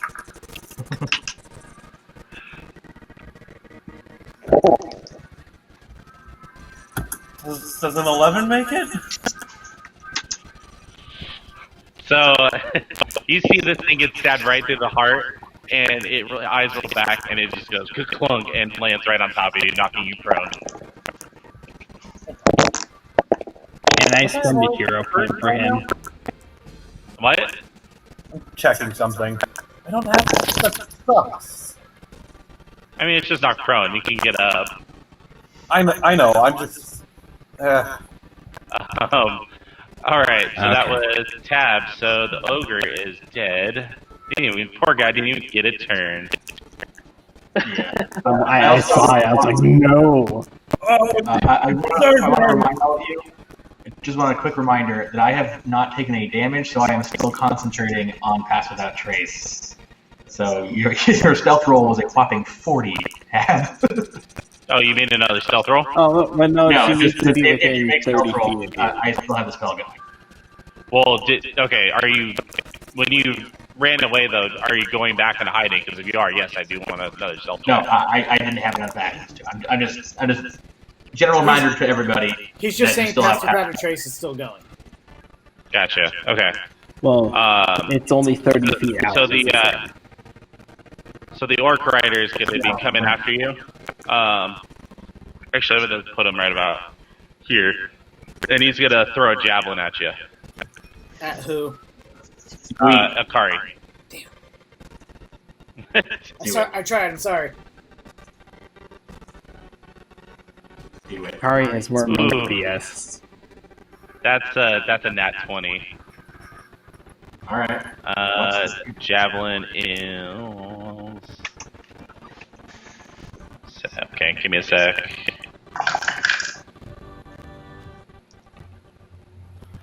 So that's going to be 12 damage that it going at you. I am going to use my monk bullshit and my reaction to catch that javelin. I reduce the damage by 18, and I'm going to spend a key point to chuck it right back at him. Awesome. Okay, go for it. Does a 14 hit him? 14 does not hit. Alright, well, I hurl it over his head, but still. Yeah, so this guy pulls the javelin out of the sash on the side, goes to throw it. You freaking just like do a little spin and then chuck it right back at him as it whizzes past his head.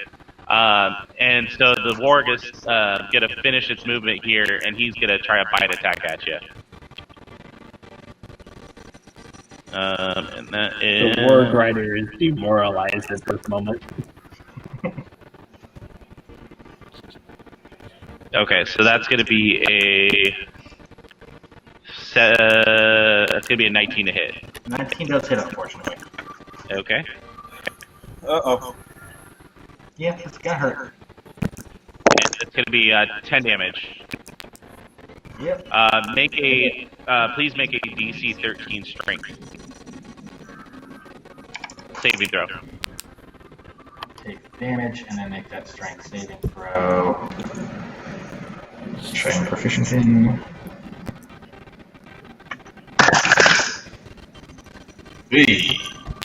Yeah, I got a 7 on that. What was the DC again? 13. So yeah. Yeah. I'll take it. Okay. So you see this beast kind of charge at you, and it like lunges with its teeth, and as it bites down on your shoulder, it lifts you up in the air and then slams you straight down on the ground. So you are now knocked prone. Yep. All right, so that is that turn. And last but not least, 10, 15, 30. This guy. So there's one more goblin still. Okay. Yep, and he is going. They're tiny to the point where it's hard to see. Hold on. Yeah, I'll give them nameplates in the future, just so that way they're easier.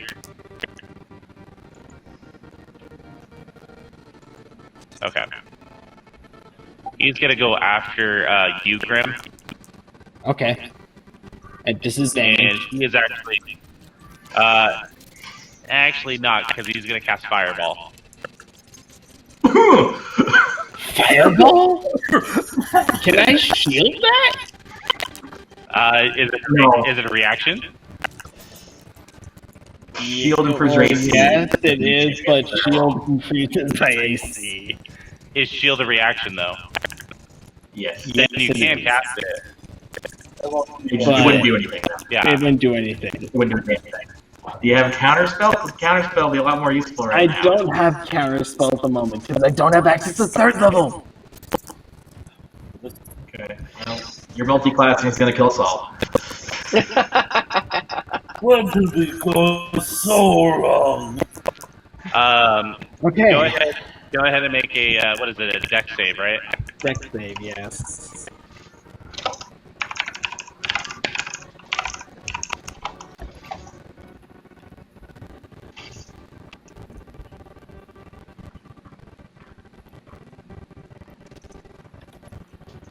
Okay.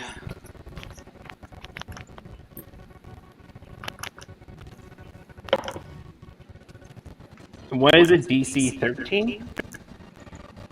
It's actually gonna. Well, tell me what you rolled. Oh, I rolled a 14. So you just make it, but you're still gonna take Thank 20 God. damage. How much? 23.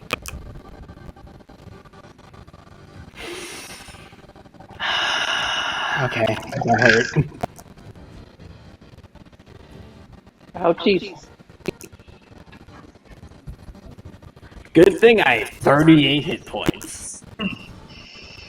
And as he sees the rest of his comrades kind of all dead, basically, he's gonna try to bolt the fuck out of there. Question: does my yes, spiritual weapon get an attack of opportunity? Where was he? Right here? Or was he? It should. It was right on top of the. It was right there, so it's within 5 feet.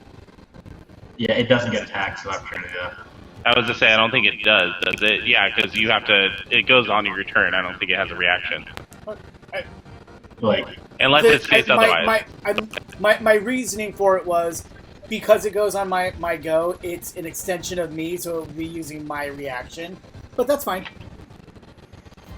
I think the peel back the hood, the spell is already like crazy powerful. So Yeah. No, Technically- I'm not arguing it. It was just a question. yeah, it Well, doesn't. So a way that you would be able to technically, maybe, is if you had Warcaster where you could use a spell as a reaction. I do have Or- Warcaster, and but it's not when within you're 5 feet of when you're me. making attack opportunities. I do Yeah, have that's Warcaster, but it's again the question was because it's leaving melee Yeah. with my weapon, not with me. So that's Yeah, Yeah, I understand. So he has Warcaster. Would you say he can do that then? I don't know. I mean, he doesn't have it now, so that's something we could debate later. I do In have between. Warcaster. Do you? Yeah, I have that as a feat. So it allows you to do well, but it doesn't give you any reaction. So I'm gonna roll no. No, on it this one. it allows you. What it does is it allows you to use a spell as a reaction. That's Basically, that's a moot point because this isn't that would be me casting a new spell. Yeah, It but would that would also be be like- using. It's not leaving I'm gonna roll melee it. from me. I'm rolling it as a no. Sorry, bud. I'm not. I'm fighting with you. You're not. Don't Oh. apologize to me. Okay. I'm trying to say to Kevin, it's over. Yeah. Is it? No, it's a no. Is that up to my initiative though? I'm sorry. Repeat the question. Is that my go now then? It's top of the order. So you see this goblin running away. As far as you can tell. Sorry, go ahead. I do have a question for that though, because Yeah. he moved 30 feet to get to that spot to begin with. He has a thing where he can basically, like a rogue, can use a dash action as a bonus. That was his bonus action. Okay. Good enough. But regardless, you see this goblin running away. From what you gathered, this is kind of a scouting party. So it's up to you if you want to chase after him or not, or let him go.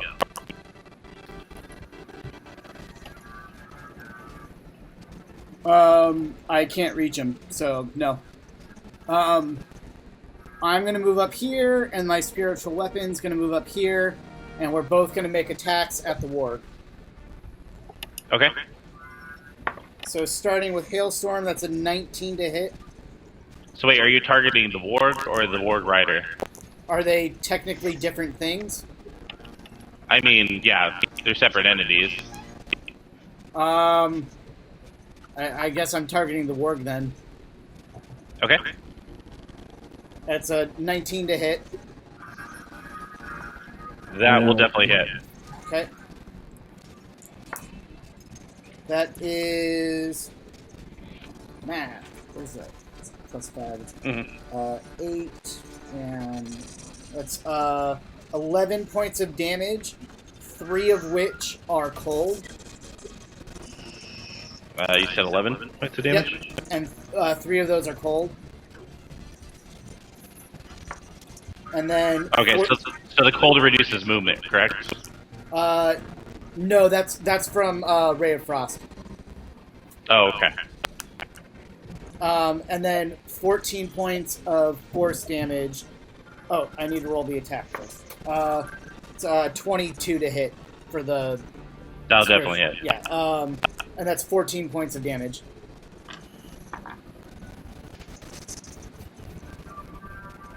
Okay.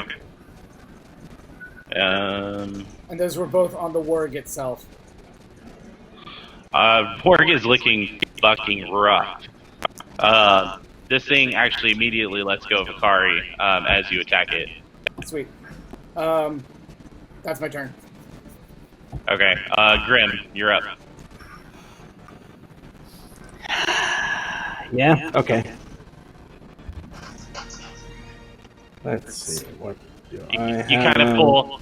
You realize that you're kind of fucked, so you pull one of these like Batman cape things to kind of shield the debris as you kind of get partially scorched. I'm like, oh, that thing needs to die. So, my movement.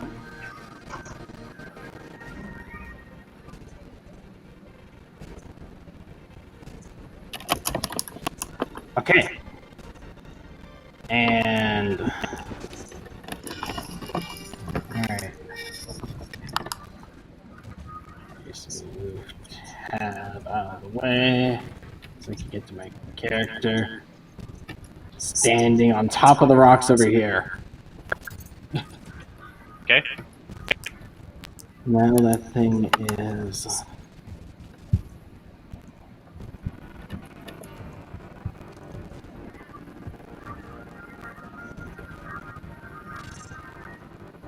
at 25 feet.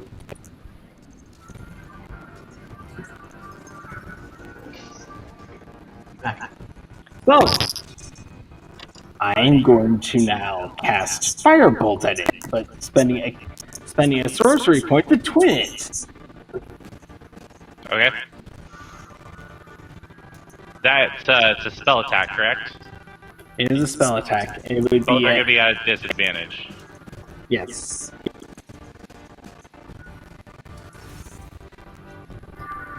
So the first one. Alright, so does a.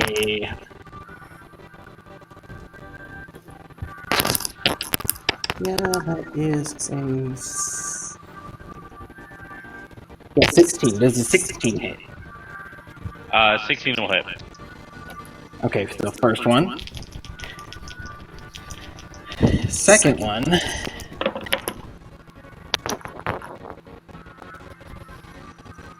Alright, so does an 11 hit?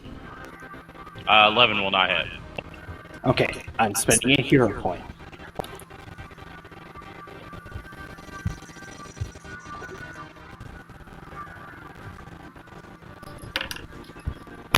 Add a d6. About a 13. 13 will not hit. And I can spend one more hero point? Yeah. I will do that.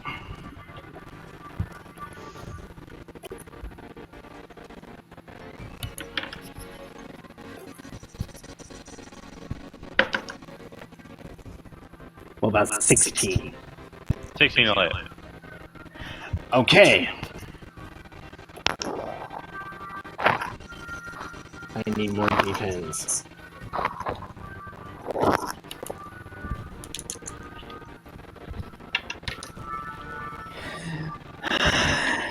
That hurts! Oh, God. 15, 20, 21 points of fire damage. 21. Yes.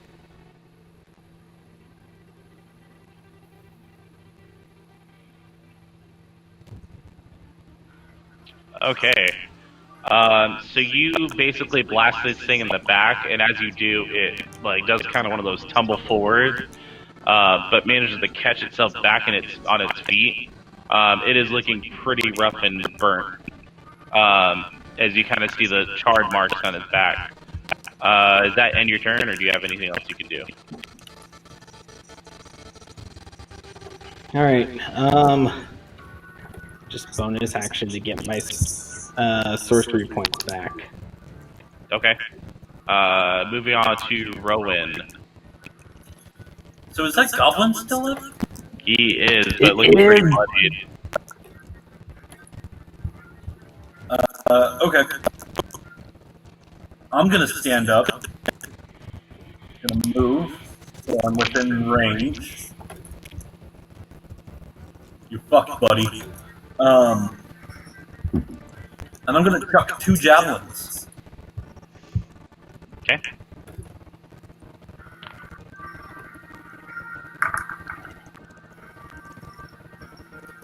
Does a 16 hit? And will a 13 hit? 13 does not hit. Okay. 9 piercing damage from my javelin.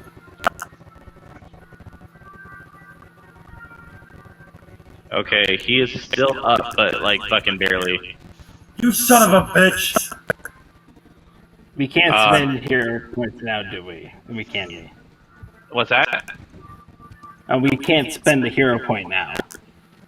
Now that the results are spent, no. But you can actually aid another player. It's just going to cost you 2 instead of 1. Yeah, so this javelin kind of goes like basically right through him, and he's like again limping and keeping himself together. How would my aid work? It's too late. It's already been rolled, Kev. Okay. Oh. Kari, you okay. are Okay. up. So I have. Okay. You're muted, Gabe. I will stand up and remove the condition of being prone. If I can find what the hell it is in this damn sheet. There it is. Conditions. No longer prone.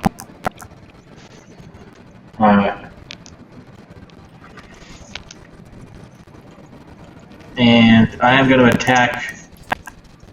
As I'm standing up, I'm just going to whip the thing around. We're going to hit the warg first and see how that goes. And then plonk some attacks into the. Also, can I scooch to here so I'm flanking? Would that be flanking? Yeah, I mean, you can sidestep, that's fine. Yes, that would be considered flanking. Technically, Right, so first attack. it would have been flanking anyway. No, actually, no, no. Or does the weapon doesn't count as flanking? No. No. Oh. No. The weapon doesn't have like a physical presence. Can't be attacked, but also can't like Copy. opportunity attack. Can't flank. It's just an extra ranged attack on your turn. Copy. Does a 15 hit the war? 15 does. Cool. So if we're going to take What's your minimum damage on this attack? 6. How would you like to kill it? Just cut the legs clean off of him so that it drops the the rider to a more appropriate slashing height. Yeah, as you do that, you are you using your what's that? I'm sorry, what's that weapon called again? Kusarigama. Are you using that? So you fling it forward, and it just slices at the legs of one half of the warg. As this thing basically slumps downward and knocks the orc off. So now he's kind of on this side of the warg. Cool. Did that ruin flanking for him? What's that? Did that ruin flanking if he's over there, or is he still in that same space, just on the right side of it?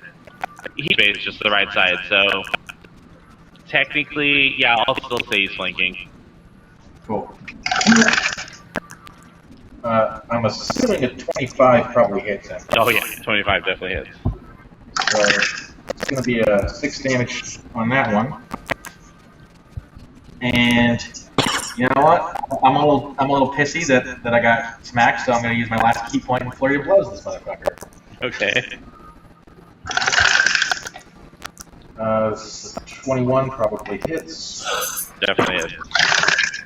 And that would also make it 23 hits, so that's going to be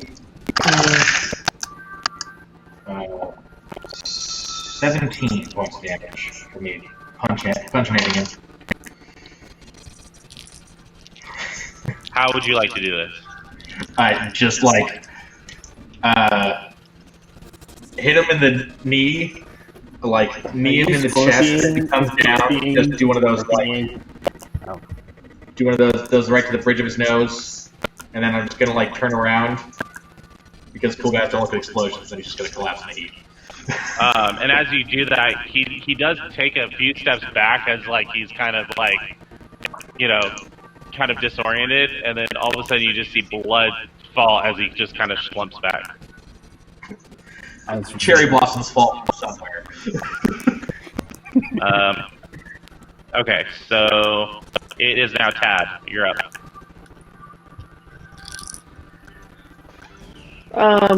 The goblin is still I don't know. alive. Yeah, can I hit this guy? Oops. You can attempt to, yeah. We'll give it a shot with my bow.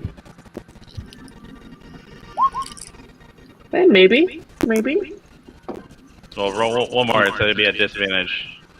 Okay.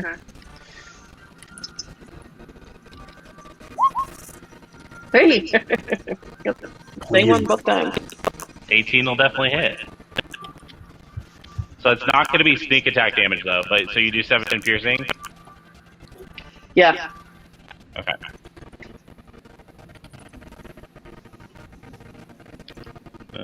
Where is... Oh, there it is. Okay, how would you like to do this? Yes! Straight in the back of the, center body mass, right in the back as he's running away. Okay. So this poor thing's been scorched from the back, has a javelin right through him, and what ends up dropping him as he's trying to limp away is one more arrow in the back, and he falls forward. And you guys are now officially out of combat. Oh, thank God. I was worried that thing got back to base and they knew we were coming. Oh, shit. I had a possibility. You definitely avoided a chase, which would have, if he escaped, resulted in your position being revealed. So you guys have definitely kept the element of surprise. When we get a minute and we're taking a breather, I'll spend 10 minutes and do a prayer of healing for everybody, and everybody heals 30. Everybody heals 36 hit points. I believe prayer healing is a pool of 36. No, prayer of healing is this enormous heal, but it can only be done out of combat because it's a 10-minute passing time. Yep. Oh. And I'm casting it at third level, so it's 3d8 plus my spellcasting modifier, plus I have Disciple of Life, which is an extra 2 plus my spellcasting modifier for every healing. So 36 for everybody. Okay. And does anybody want to do, or is anybody going to do anything else? I I guess search the corpse. Loot the bodies. Yeah. Check Yeah. the bodies. Okay. So who's searching what? I will search the warg and rider that I have vivisected. I'll search the I'll search the the 3 goblins that are right here on the shore. I'll search the ogre here. And I'll search the shaman. Okay. So Jeremy, Akari, we'll start with you. So for him, you find 5 javelins that are still in the pouch. On him, you also find a satchel of about 20 gold. He also has a falchion on him as well. Tab, could you bring me back my javelin there while you're over there? I'd greatly appreciate it. Sure. Would this be considered? We're taking a short rest now, right?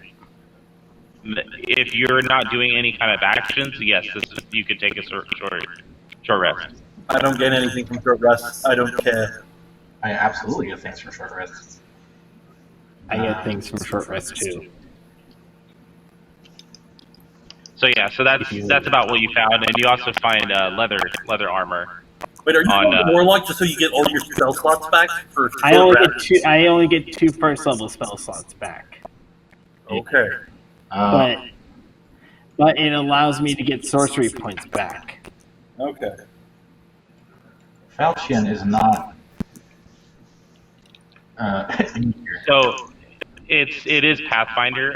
The way I left it is it's a 1d8. So it's basically like a scimitar on steroids. But it does crit on an 18, 19, or 20. Okay. All right. So I'll add a long sword to make that note. So, and it does 1d8 damage. Is there something that does a 1d8 that is not a long sword, it's kind of versatile? Wait, what's that? It's not a long sword. It's basically it's like I said, it's kind of like a scimitar. So it does have finesse property. Okay, so it is just a scimitar, but with bonus crit. Correct. Bonus crit range. Cool. That's scimitar 2d6. This doesn't reload. So yeah, it does a little bit more damage. So it's a rapier on steroids. Sure, if that's what you want to call it. Okay, I'm going to write notes. Okay, Jeremy. Between the 2 bodies, one of the goblins you really dig. Yeah, he has 2 short bows, or 3. Sorry, there's 3 short bows. Equivalent of about 22 arrows. Excuse me. And there are one of them three, even has 3 bodies there, not 2. Correct. Sorry. One of them you even find a little bird skull. I mean, it's just kind of meaningless as you kind of pick it out. And I would say about 5 gold total. Okay. And then who was up next? I think it was Tab was searching the shaman, correct? Yes. Yeah. The shaman, you find a staff on him that he's holding. It's a goat staff, so it's got the skull of a goat, on a wooden, basically on a wooden stick with that on top of it. You can't tell if it has any magical properties, to be honest. But you appraise it kind of with your thievery eye. You think it might be worth something to somebody. Okay. Sure. And then you do find a bunch of spell components, pouch on him. And, excuse me. And then you also find a pouch full of gems, totaling about 100 gold. Oh yeah, that's mine. Okay, so... And then, last but not least, the ogre. The ogre, you only find pretty much a great club and 5 jack. If nobody else is going to search the other 2 goblin bodies, then I will. That's fine. Those goblins don't really have much. They do have leather armor, but it's really tiny. It wouldn't fit any of you. But they also have 2 spears.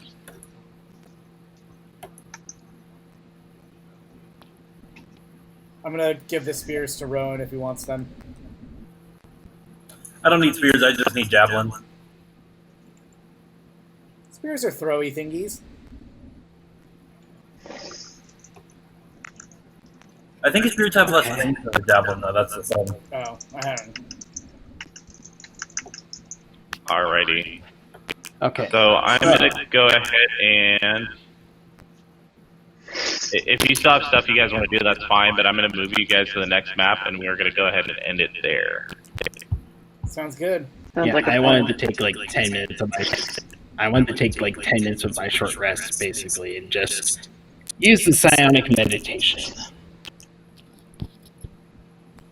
Cool. All right, I will see you fine. guys on Wednesday then.